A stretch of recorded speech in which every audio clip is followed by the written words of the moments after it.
वाचमिमां प्रसुप्तां सञ्जीवयत्य किल शक्तिधरस्वदाम्ना अन्यांश्च हस्तचरणश्रवणत्वगादीन् प्राणान्नमो भगवते पुरुषाय तुभ्यं भवदवोष्णेन तापप्यमानान् भुवि परं नाथनुप्रेक्षमाणान् भुवनमान्येन च अन्येन दोष्णा भवतु भीर्मा इति नः सान्त्वयन्तम् प्रणतवान् प्राणिनां प्राणभूतं प्रणतिभिः प्रीणये पूर्णबोधम्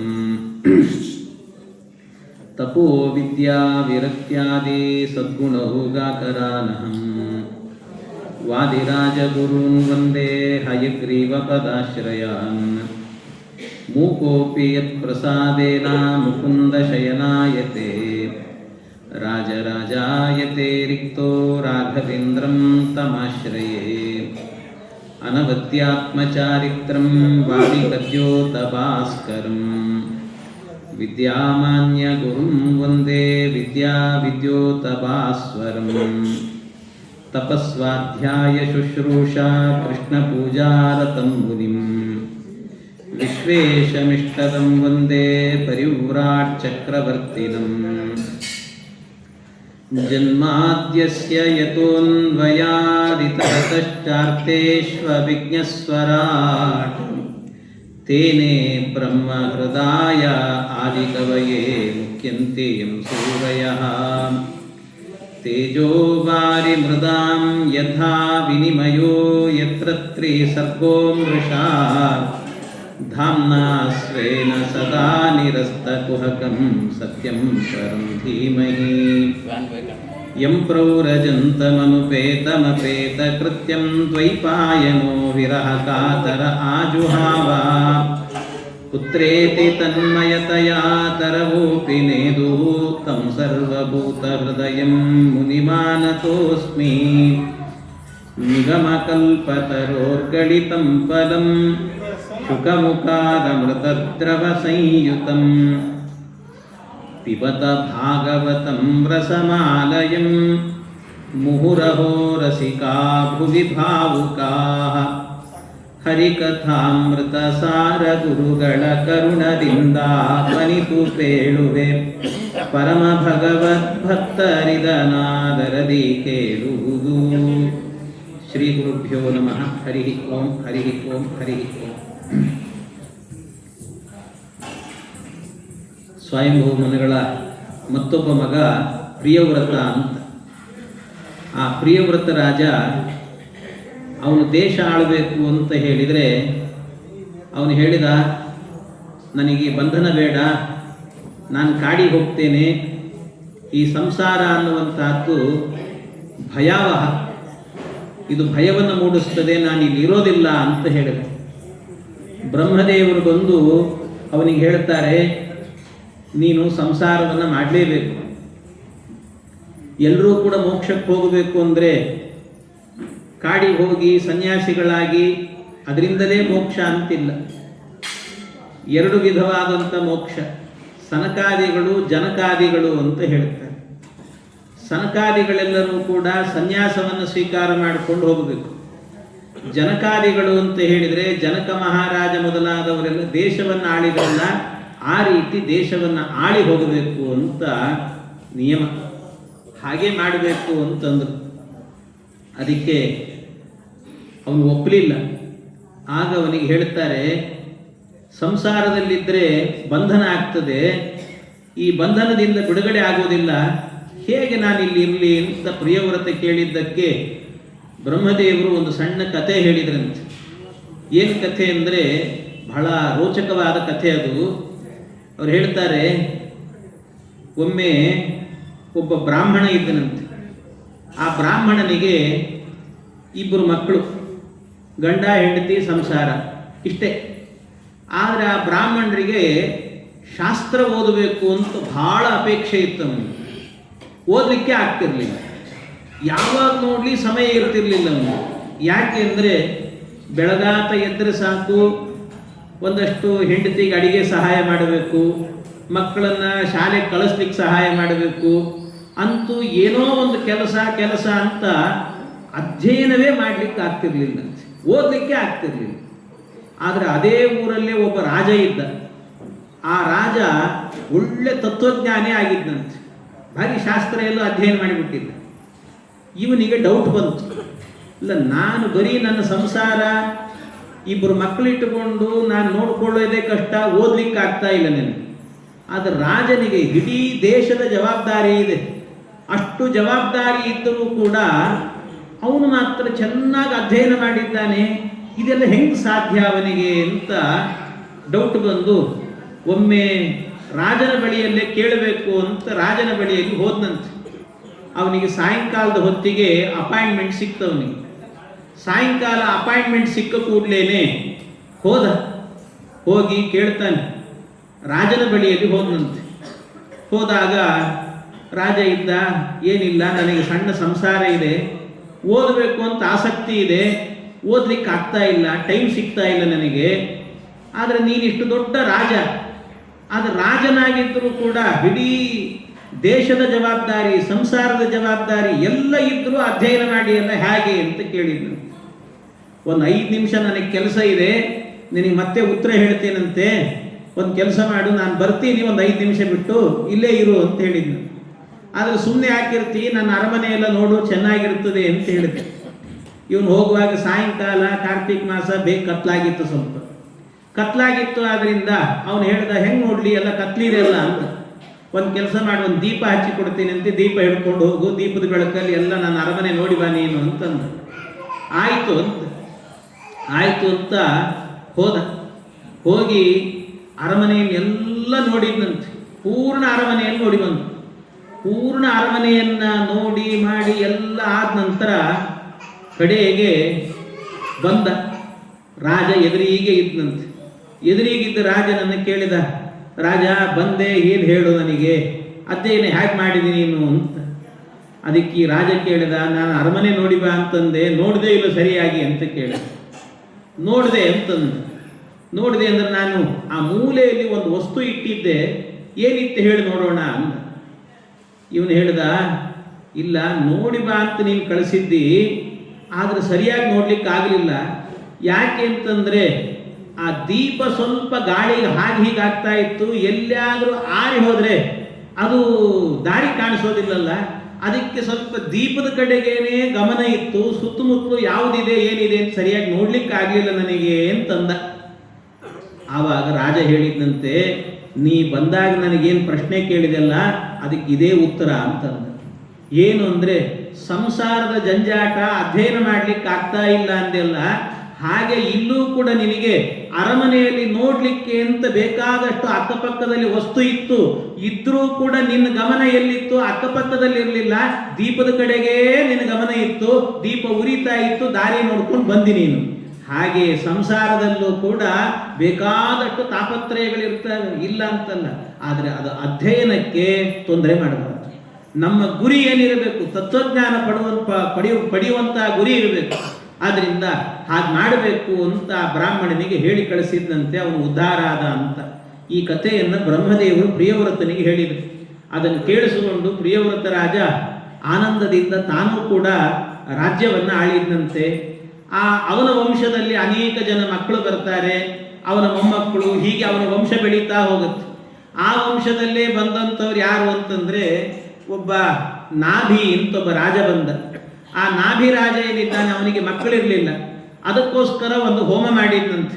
ನಾಭಿಹಿ ಅಪತ್ಯ ಕಾಮಃ, ಅವನ ಅಪತ್ಯ ಕಾಮನಾಗಿ ಹೋಮವನ್ನು ಮಾಡಿದ.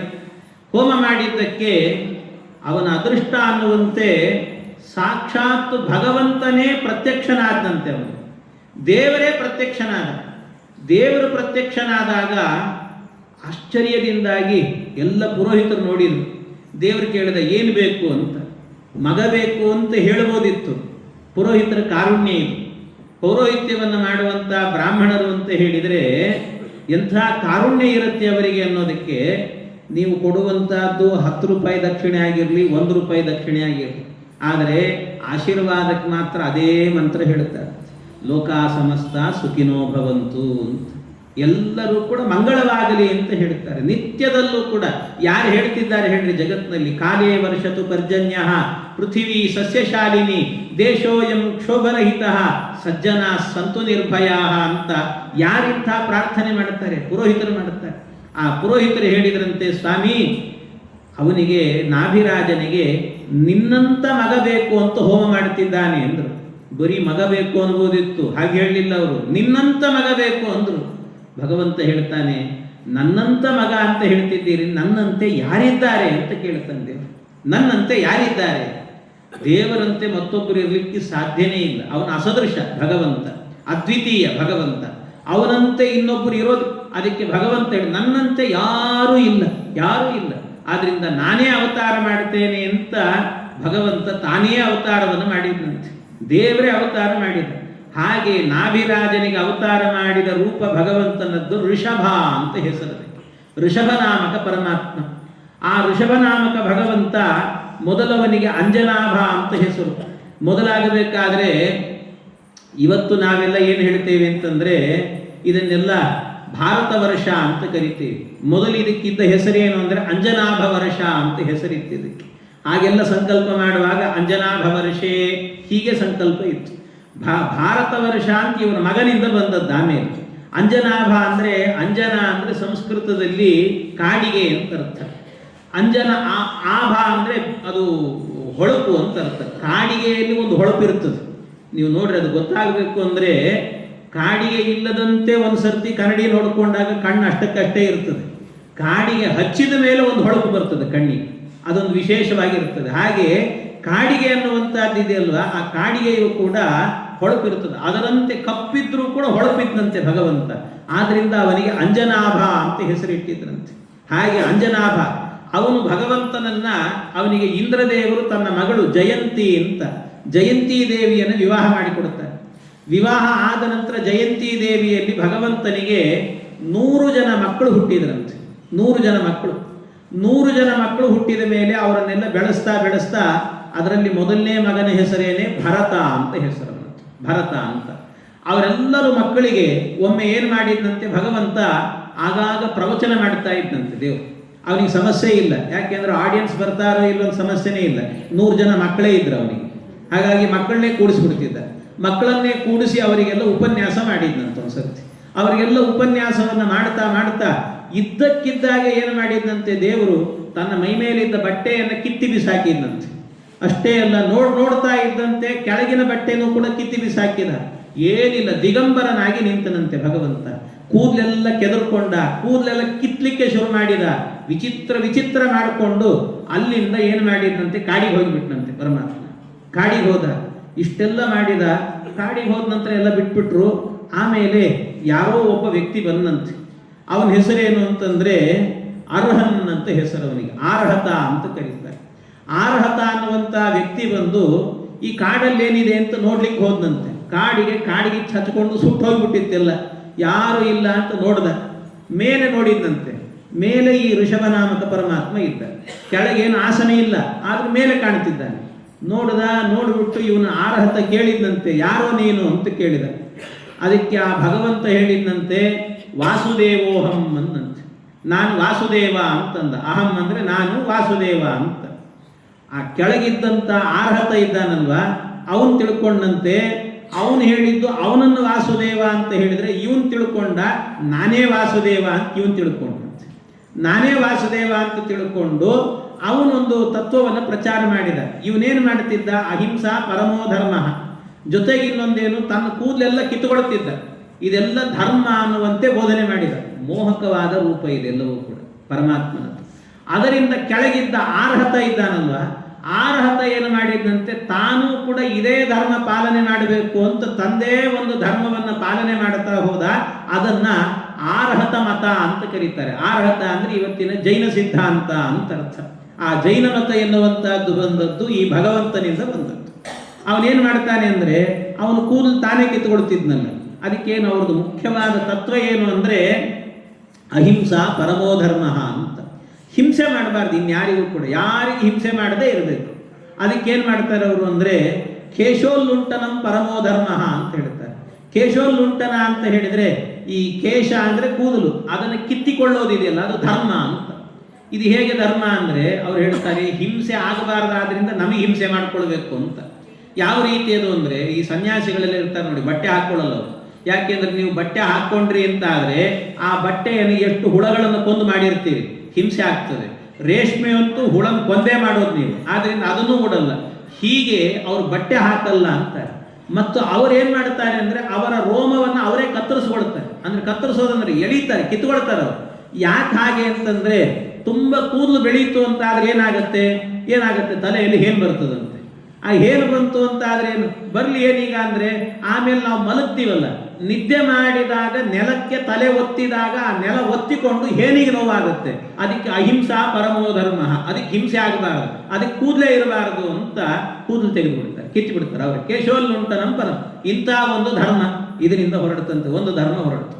ಆಮೇಲೆ ಸ್ವಲ್ಪ ಹೊತ್ತಾದ್ಮೇಲೆ ಇನ್ನೊಬ್ಬ ಬಂದವನು ಏನ್ ಮಾಡಿದ ಅಂದ್ರೆ ಅವನ ಹೆಸರೇನು ಅಂತ ಹೇಳಿದ್ರೆ ಅವನು ವಿಚಿತ್ರ, ಕ್ರಮು ಅಂತ ಹೆಸರಂತೆ ಅವನ ಕ್ರಮು. ಆ ಕ್ರಮು ಅನ್ನುವಂಥವನು ಬಂದು ಅವನು ನೋಡಿದ, ಯಾರೋ ನೀನು ಅಂತ ಕೇಳಿದ. ಆ ಭಗವಂತ ಅದನ್ನೇ ಹೇಳಿದ, ವಾಸುದೇವೋಹಂ ಅಂದ. ನಾನು ವಾಸುದೇವ ಅಂದ್ರೆ ಇವನೇನ್ ತಿಳ್ಕೊಂಡ ಅಂದ್ರೆ ಹಿಂದೆ ಬಂದವನು ನಾನು ವಾಸುದೇವ ಅಂತ ತಿಳ್ಕೊಂಡ. ಇವನು ಹಾಗಲ್ಲ, ನಾನು ವಾಸುದೇವ, ನನ್ನ ಜೊತೆಗೆ ಜಗತ್ನಲ್ಲಿ ಇರೋರೆಲ್ಲ ವಾಸುದೇವ ಅಂತ ತಿಳ್ಕೊಂಡ. ಹಾಗೆ ಅಂದ್ರೆ ನಾನೇ ದೇವರು ಅನ್ನುವಂಥ ವಾದವನ್ನ ಅಲ್ಲಿಂದ ಆರಂಭ ಮಾಡಿದ್ರಂತೆ.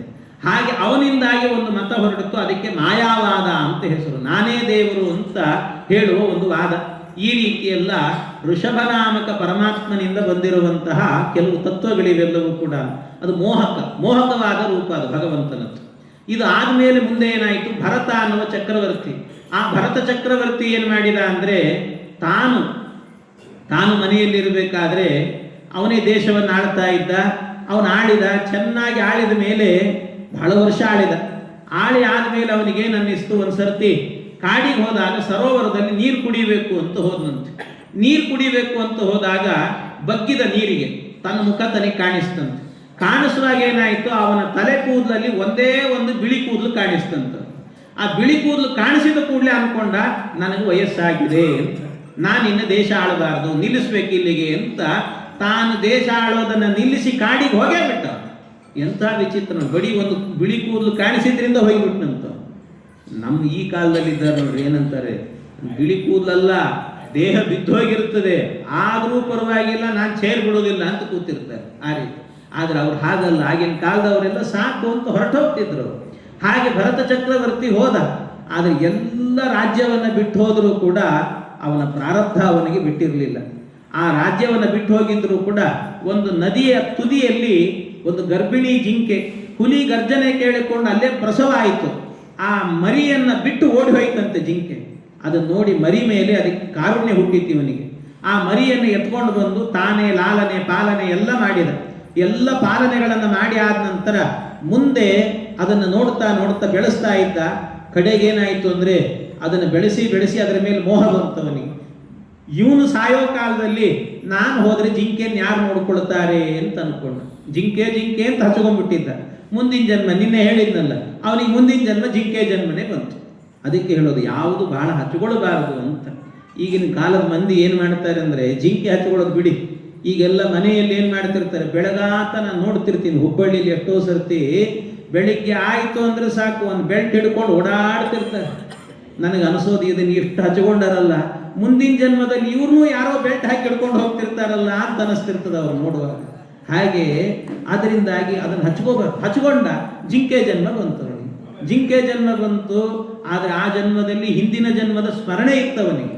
ಆದ್ರಿಂದ ಸ್ಮರಣೆ ಇದ್ದದ್ರಿಂದಾಗಿ ಏನೋ ಆ ಜನ್ಮ ಕಳ್ಕೊಂಡ ನಂತರ ಆಂಗಿರಸ ಗೋತ್ರದಲ್ಲಿ ಒಬ್ಬ ಬ್ರಾಹ್ಮಣನಾಗಿ ಹುಟ್ಟಿದ್ನಂತೆ. ಯಾರ ಜೊತೆಗೂ ಮಾತಾಡ್ತಿರ್ಲಿಲ್ಲ, ಏನು ಮಾತಾಡಿಸಿದ್ರೆ ಗುಂಡು ಕಲ್ಲಂತ ಇದ್ದಂತೆ ಇರ್ತಿದ್ದ. ಆಗಲೂ ಅವನಿಗೆ ಭರತ ಅಂತಲೇ ಹೆಸರು. ಆದರೆ ಅವನಿಗೆ ಗುಂಡು ಕಲ್ಲಂತೆ ಇದ್ದಾದ್ರಿಂದಾಗಿ ಜಡಭರತ ಅಂತ ಕರೆದ್ರು. ಯಾರಿಗೂ ಮಾತಾಡಿಸ್ತಿರ್ಲಿಲ್ಲ. ಅಂತ ಒಬ್ಬ ಜಡಭರತನನ್ನ ಒಮ್ಮೆ ರಘುಗಣ ಅನ್ನುವಂಥ ಒಬ್ಬ ರಾಜ, ಆ ರಾಜ ಮಾತೇ ಆಡದೇ ಇರುವಂತ ಜಡಭರತನನ್ನ ಪಲ್ಲಕ್ಕಿ ಹೊರಲಿಕ್ಕೆ ಅಂತ ಕರ್ಕೊಂಡು ಹೋದಾಗ ಆಗ ಏನಾಯ್ತಂತೆ, ಸ್ವಲ್ಪ ಎಡಿವಿದಂತೆ ಆಗಿದ್ರಿಂದ ಒಳಗೆ ಕೂತಂತ ರಘುಗಣ ರಾಜ ಹೇಳಿದ, ಹೀಗೆ ಎಡವಿದಿ ಅಂತಾದರೆ ನಿನ್ನನ್ನು ಕಾಲಲ್ಲಿ ಒದ್ದು ಯಮಪಟ್ಟಣಕ್ಕೆ ಕಳಿಸ್ತೀನಿ ನೋಡು ಅಂತ ಹೇಳಿದ್ನಂತೆ.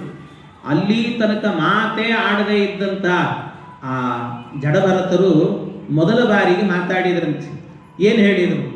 ರಾಜನ್ ಅಂದ್ರಂತೆ ಒಂದ್ಸರ್ತಿ, ನನ್ನನ್ನು ಯಮಪಟ್ಟಣಕ್ಕೆ ಕಳಿಸ್ತೀನಿ ಅಂತ ಹೇಳ್ತಿದ್ದೀಯಲ್ಲ, ಕಳಿಸ್ಲಿಕ್ಕೆ ನೀನು ಯಾರು, ಹೋಗ್ಲಿಕ್ಕೆ ನಾನು ಯಾರು ಅಂತಂದು. ನಾನು ಯಾರು ಹೋಗ್ಲಿಕ್ಕೆ? ಭಗವಂತ ಕಳಿಸ್ಬೇಕಷ್ಟೇ. ಹೋಗೋದಾದ್ರೂ ಅವನು ಕರ್ಕೊಂಡು ಹೋಗ್ಬೇಕಷ್ಟೇ, ಯಾರೂ ಕಳಿಸ್ಲಿಕ್ಕೆ ಸಾಧ್ಯ ಇಲ್ಲ ಅಂತ. ಇವ್ರು ಯಾರೋ ವೇದಾಂತಿಗಳಿದ್ದಾರೆ ಅಂತ ಪಲ್ಲಕ್ಕಿಯಿಂದ ಕೆಳಗಿಳಿದು ನಮಸ್ಕಾರ ಮಾಡಿಬಿಟ್ಟಂತೆ ಒಂದ್ಸರ್ತಿ. ನನಗೆ ತತ್ವಜ್ಞಾನದ ಉಪದೇಶ ಮಾಡ್ರಿ ಅಂತಂದು, ನನ್ನನ್ನು ಉದ್ಧಾರ ಮಾಡ್ರಿ ಅಂತ. ಉದ್ಧಾರ ಮಾಡಿ ಎಂದಾಗ ನಿನಗೊಂದು ತತ್ವಜ್ಞಾನ ಹೇಳ್ತೀನಿ ನಿನಗೆ ಅಂತ ಹೇಳಿದ್ನಂತೆ. ಒಂದು ಕಥೆ ಹೇಳಿದ್ನಂತೆ, ಬಹಳ ಸುಂದರವಾದಂಥ ರೋಚಕವಾದ ಒಂದು ಕಥೆ. ಏನು ಕಥೆ ಅಂದರೆ, ಅವನು ಹೇಳಿದ, ಒಂದು ಸಂತೆ ಇತ್ತು. ಆ ಸಂತೆಯಲ್ಲಿ ಈ ತರಕಾರಿಗಳೆಲ್ಲ ವ್ಯಾಪಾರ ಮಾಡಲಿಕ್ಕೆ ಹಳ್ಳಿಯಿಂದ ಬರ್ತಾರಲ್ಲ, ಹಾಗೆ ಒಬ್ಬ ವ್ಯಕ್ತಿ ಹಳ್ಳಿಯಿಂದ ಬಂದನಂತೆ. ಬಂದು ಸಂತೆಯಲ್ಲಿ ಎಲ್ಲ ತರಕಾರಿ ವ್ಯಾಪಾರ ಮಾಡಿದ. ತರಕಾರಿಗಳನ್ನೆಲ್ಲ ವ್ಯಾಪಾರ ಮಾಡಿ ಆದಮೇಲೆ ಎಲ್ಲ ಮುಗೀತು, ಹಣ ಸಂಪಾದನೆ ಮಾಡಿದ.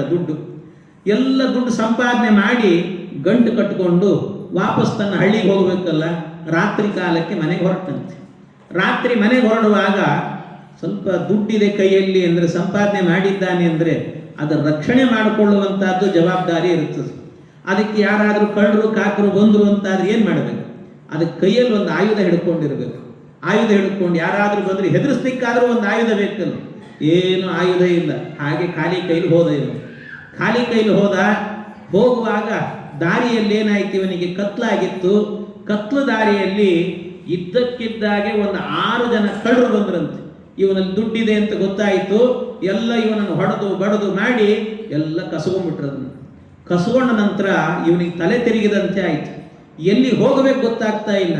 ಎಲ್ಲೋ ಹೋಗ್ತಾನೆ, ಬೀಳ್ತಾನೆ, ಏಳ್ತಾನೆ, ಏನೇನೋ ಆಗ್ತಾ ಇದೆ. ದಾರಿ ಕಾಡಿನ ದಾರಿ ನೋಡಿದ, ಅಲ್ಲಲ್ಲಿ ನೋಡಿದ, ಏನೂ ಕಾಣ್ತಿಲ್ಲ.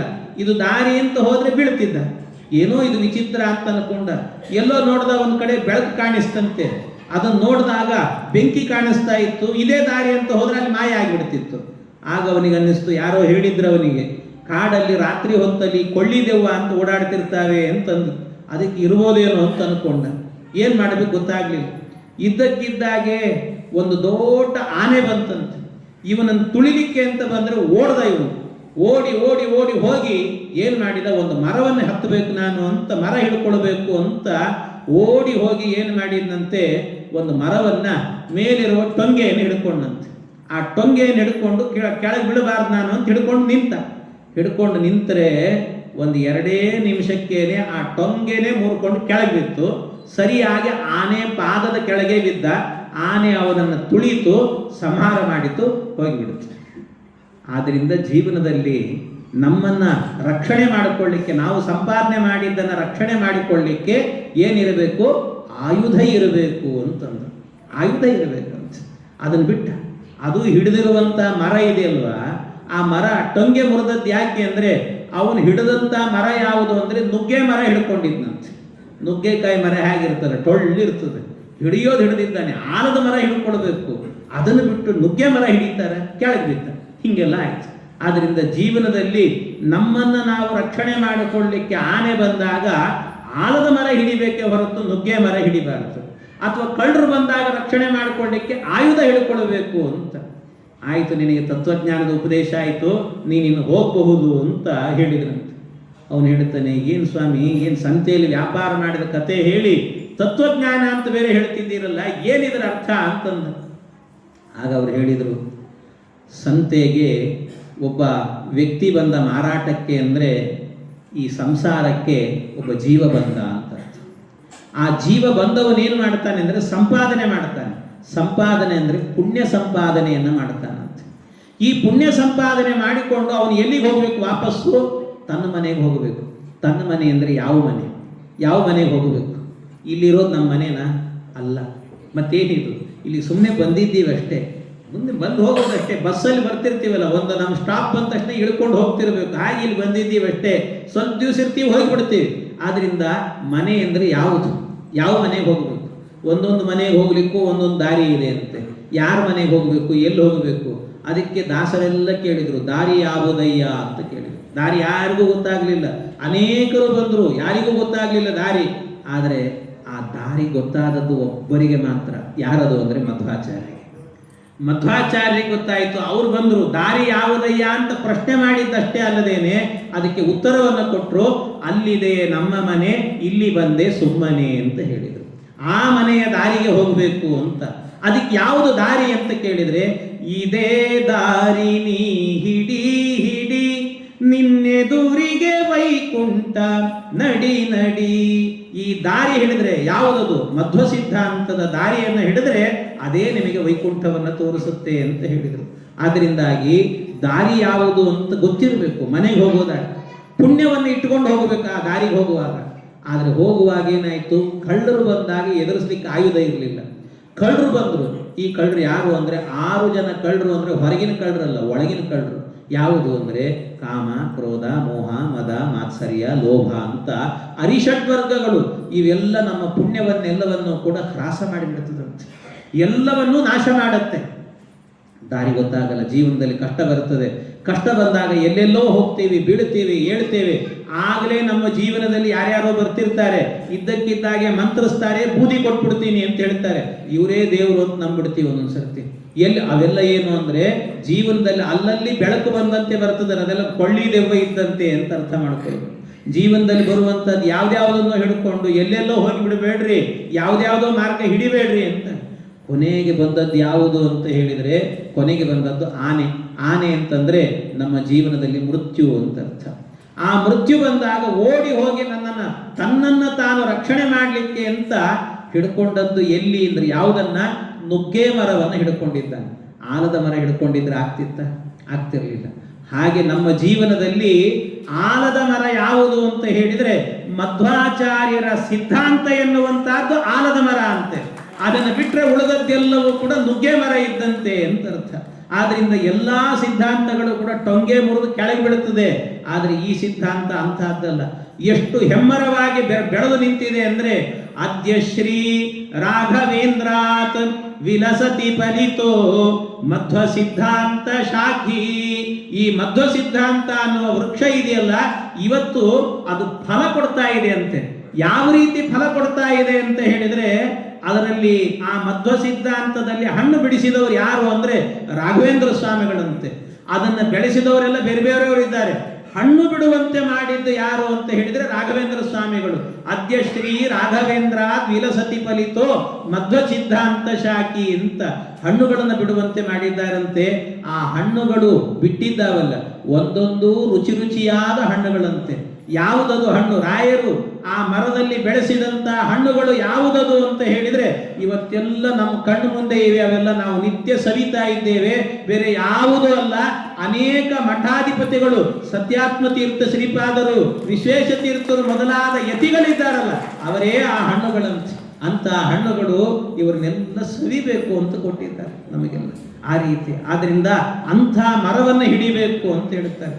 ಯಾವುದೋ ಮರ ಹಿಡಿದ್ರೆ ಬಿದ್ದು ಹೋಗ್ತದೆ, ಅದನ್ನು ಹಿಡಿಬೇಕು. ಮಧ್ವ ಸಿದ್ಧಾಂತ ಆ ದಾರಿ ಬಿಟ್ರಿ ಅಂದರೆ ಹಾಳಾದ್ರಿ ಅಂತ ಅರ್ಥ. ಆದ್ದರಿಂದಾಗಿ ಮಧ್ವ ಮತದ ಸಿದ್ಧಾಂತದ ಪದ್ಧತಿ ಬಿಡಬ್ಯಾಡಿ, ಬಿಟ್ಟು ಕೆಡಬ್ಯಾಡಿ ಅಂತ ಹೇಳಿದರು. ಆ ದಾರಿ ಹಿಡಿಬೇಕು ಅಂತ ಇಂಥದ್ದನ್ನೆಲ್ಲ ಹೇಳಿದರು.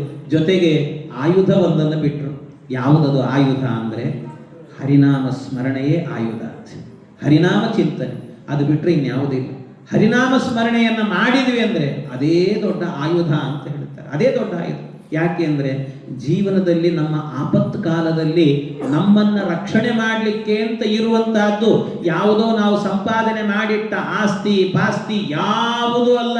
ಯಮದೂತರು ಬಂದು ನಿಂತರು ಅಂತಾದರೆ ಅವರ ಮುಂದೆ ಯಾರು ನಾನು ಒಳಗೆ ಬಚ್ಚಿಟ್ಕೊಳ್ತೀನಿ, ನನ್ನನ್ನು ಒಯ್ಲಿಕ್ಕಾಗಲ್ಲ, ಸಾಧ್ಯನೇ ಇಲ್ಲ. ನೀವು ಎಲ್ಲಿ ಕಪಾಟ ಒಳಗೆ ನಿಮ್ಮನ್ನು ಬಚ್ಚಿಟ್ಟರೂ ಕೂಡ ಅವರು ತಗೊಂಡೇ ಹೋಗ್ತಾರೆ, ನಿಮ್ಮನ್ನು ಬಿಡೋದಿಲ್ಲ ಅಂತ. ಆ ಕಾಲದಲ್ಲೂ ಕೂಡ ನಮ್ಮನ್ನು ರಕ್ಷಣೆ ಮಾಡೋದು, ನಾನು ಕೋಟಿಗಟ್ಟಲೆ ಸಂಪಾದನೆ ಮಾಡಿದ್ದೇನೆ, ನಿಮಗೆ ಎಷ್ಟು ಬೇಕಾದ್ರೂ ಕೊಡ್ತೇನಂತೆ, ನನ್ನ ಆರೋಗ್ಯವನ್ನು ನನಗೆ ಕೊಡಿ, ನಾನು ಬದುಕಬೇಕು ಅಂದರೆ ಡಾಕ್ಟರ್ ಹೇಳ್ತಾರೆ ನಮ್ಮ ಕೈಯಲ್ಲಿಲ್ಲ, ನಮ್ಮ ಪ್ರಯತ್ನ ಮಾಡ್ತೀವಿ ಅಂತ ಹೇಳ್ತಾರೆ ಅಷ್ಟೇ. ಯಾವುದೂ ಅಲ್ಲ. ರಕ್ಷಣೆ ಮಾಡೋದು ಯಾವುದು ಅಂದರೆ ಹರಿನಾಮ ಸ್ಮರಣೆ. ನಮ್ಮ ಆಪತ್ತು ಕಾಲದಲ್ಲಿ ನಮ್ಮನ್ನು ಉದ್ಧಾರ ಮಾಡುವಂಥದ್ದು. ಕೋಪವೆಂಬ ಮಾರ್ಜಾಲ ಕಂಡರೆ ನುಂಗುವುದು, ತಾಪವೆಂಬ ಹುಲಿಯ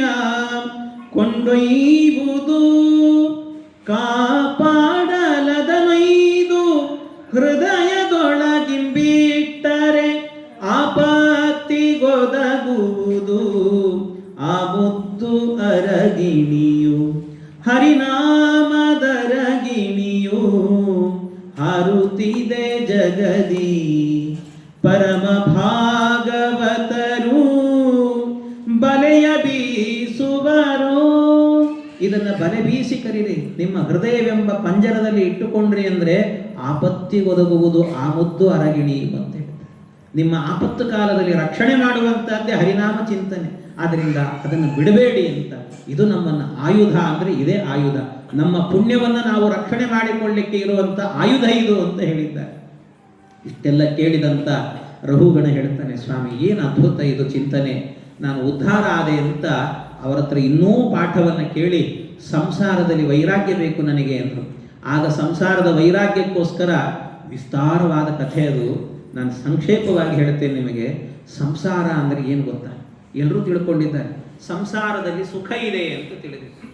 ಸಂಸಾರದಲ್ಲಿ ಸುಖ ಇಲ್ಲ ಸ್ವಾಮಿ, ಮೊನ್ನೆ ಹೇಳಿದೆ ನಾನು. ಸಂಸಾರದಲ್ಲಿ ಇಲ್ಲ. ಸಂಸಾರದ ಸುಖ ಏನು ಗೊತ್ತಾ? ಯಾವುದು ಅಂದರೆ, ಒಬ್ಬ ವ್ಯಕ್ತಿ ಕಾಡಲ್ಲಿ ಹೋಗ್ತಾ ಇದ್ದಂತೆ. ಅವನು ಹೋಗುವಾಗ ಒಂದು ಹುಲಿ ಬಂತು. ಹುಲಿ ಬಂದರೆ ತಪ್ಪಿಸ್ಕೊಳ್ಬೇಕು ಅಂತ ಓಡಿ ಹೋಗ್ತಾ ಇರುವಾಗ ಗೊತ್ತಿಲ್ಲದೇನೆ ಅಕಸ್ಮಾತ್ ಒಂದು ಹಾಡು ಬಾವಿಗೆ ಬಿದ್ದಂತೆ. ಹಾಳು ಬಾವಿಗೆ ಬಿದ್ದ. ಬೀಳ್ತಾ ಇರುವಾಗ ಏನೋ ಒಂದು ಸಿಕ್ತು ಕೈಗೆ, ಗಟ್ಟಿಯಾಗಿ ಹಗ್ಗ ಹಿಡ್ಕೊಂಡಂತೆ. ಹಗ್ಗ ಹಿಡ್ಕೊಂಡೆ ಅಪ್ಪ ಬದುಕಿದೆ ನಾನು ಅಂತ ಅನ್ಕೊಂಡ. ಮೇಲ್ ನೋಡ್ತಾನೆ, ಹುಲಿ ಬಂದು ನಿಂತಿದೆ, ಇಣಿಕಿಣಿಕೆ ನೋಡ್ತಾ ಇದೆ. ಮೇಲ್ ಬಾರೋ ನಾನು ತಿಂತೀನಿ ಅಂತ ನೋಡ್ತಾ ಇದೆ ಅಂತ. ಜೀವ ಉಳಿತಲ್ಲ ಅಂತ ಅನ್ಕೊಂಡ. ಸರಿ ಇಲ್ಲಿ ಕೆಳಗೆ ಇಳಿದು ಬಿಡೋಣ ಬಾವಿಯಲ್ಲಿ ಅಂತ ಒಂದು ಸರ್ತಿ ಕೆಳಗೆ ನೋಡಿದ್ನಂತೆ. ಕೆಳಗೆ ನೋಡಿದರೆ ಸಾವಿರಾರು ಸರ್ಪಗಳು ಮೇಲೆ ಹಾರ್ತಾ ಇದ್ದಾವಂತೆ. ಇನ್ನೂ ಭಯ ಆಯ್ತು ಅವನಿಗೆ. ಮೇಲೆ ಹುಲಿ, ಕೆಳಗೆ ಸರ್ಪಗಳು. ಇವು ಏನಪ್ಪ ಮಾಡೋದು? ಸರಿ ಏನೋ ಹಿಡ್ಕೊಂಡಿದ್ದೀನಿ, ಇಲ್ಲೇ ಇದ್ದು ಬಿಡೋಣ ಅಂತ ನೋಡ್ತಾನೆ. ಮೇಲೆ ನೋಡಿದರೆ ಹಿಡಿದದ್ದೇನು ಅಂದರೆ ಒಣಗಿ ಹೋದಂಥ ಬಳ್ಳಿ ಹಿಡ್ಕೊಂಡಿದ್ದಾನೆ. ಒಣಗಿರೋ ಬಳ್ಳಿ ಅದು ಯಾವಾಗ ಕತ್ತರಿಸ್ಕೊಂಡ್ಬಿಡುತ್ತದೋ ಗೊತ್ತಿಲ್ಲ. ಇದರ ಮಧ್ಯದಲ್ಲಿ ಏನಾಯ್ತಂತೆ, ಮೇಲೆ 2 ಬಿಲ ಇತ್ತು, 2 ತೂತು. ಅಲ್ಲಿಂದ 2 ಇಲಿಗಳು ಹೊರಗೆ ಬಂದು ಈ ಬಳ್ಳಿಯನ್ನು ಬೇರೆ ಕಟ ಕಟ ಕಟ ಅಂತ ಕಡಿತಾ ಇದೆ. ಮೇಲೆ ಹುಲಿ, ಕೆಳಗಡೆ ಹಾವು, ಇಲ್ಲಿ ಬೇರೆ ಇಲಿ, ಮತ್ತು ಸಹಜವಾಗಿ ಅದೇ ಯಾವಾಗ ಬೀಳುತ್ತದೋ ಗೊತ್ತಿಲ್ಲ. ಇಂಥ ಸ್ಥಿತಿ. ಇದರ ಮಧ್ಯದಲ್ಲಿ ಸ್ವಲ್ಪ ಆ ಕಡೆ ಈ ಕಡೆ ಹೀಗೆ ಅಳ್ಳಾಡ್ತಾ ಇತ್ತಂಥದ್ದು. ಅಕಸ್ಮಾತ್ ಏನಾಯ್ತು ಅಂದರೆ ಅಲ್ಲೇ ಪಕ್ಕದಲ್ಲೇ ಒಂದು ದೊಡ್ಡ ಜೇನಿನ ಗೂಡಿತ್ತಂತೆ. ಇವನು ಅಳ್ಳಾಡ್ತಾ ಇರುವಾಗ ಆ ಬಳ್ಳಿ ಆಕಸ್ಮಿಕವಾಗಿ ಅದಕ್ಕೆ ಬಡದು ಬಿಡುತ್ತಂತೆ ಜೇನಿನ ಗೂಡಿಗೆ. ಬಡಿದ್ರೆ ಇಡೀ ಜೇನು ಎದ್ದು ನೋಡಿ, ಒಂದು ಸರ್ತಿ ಎದ್ದು ಮೈಯೆಲ್ಲ ಕಚ್ಚಲಿಕ್ಕೆ ಶುರುವಾಯಿತು. ಒಂದು ಹೆಜ್ಜೆಯನ್ನು ಕಚ್ಚಿದ್ರೆ ಎಷ್ಟು ನೋವಿರುತ್ತೆ, ಅಷ್ಟೂ ಮೈಗೆ ಮುತ್ತುಕೊಂಡಿದೆ ಅಂತೆ. ಮೈಗೆ ಮುತ್ತಿಕೊಂಡು ಕಡಿತಾ ಇದ್ದಾಗ ಎಲ್ಲ ಆಗ್ತಿದೆ.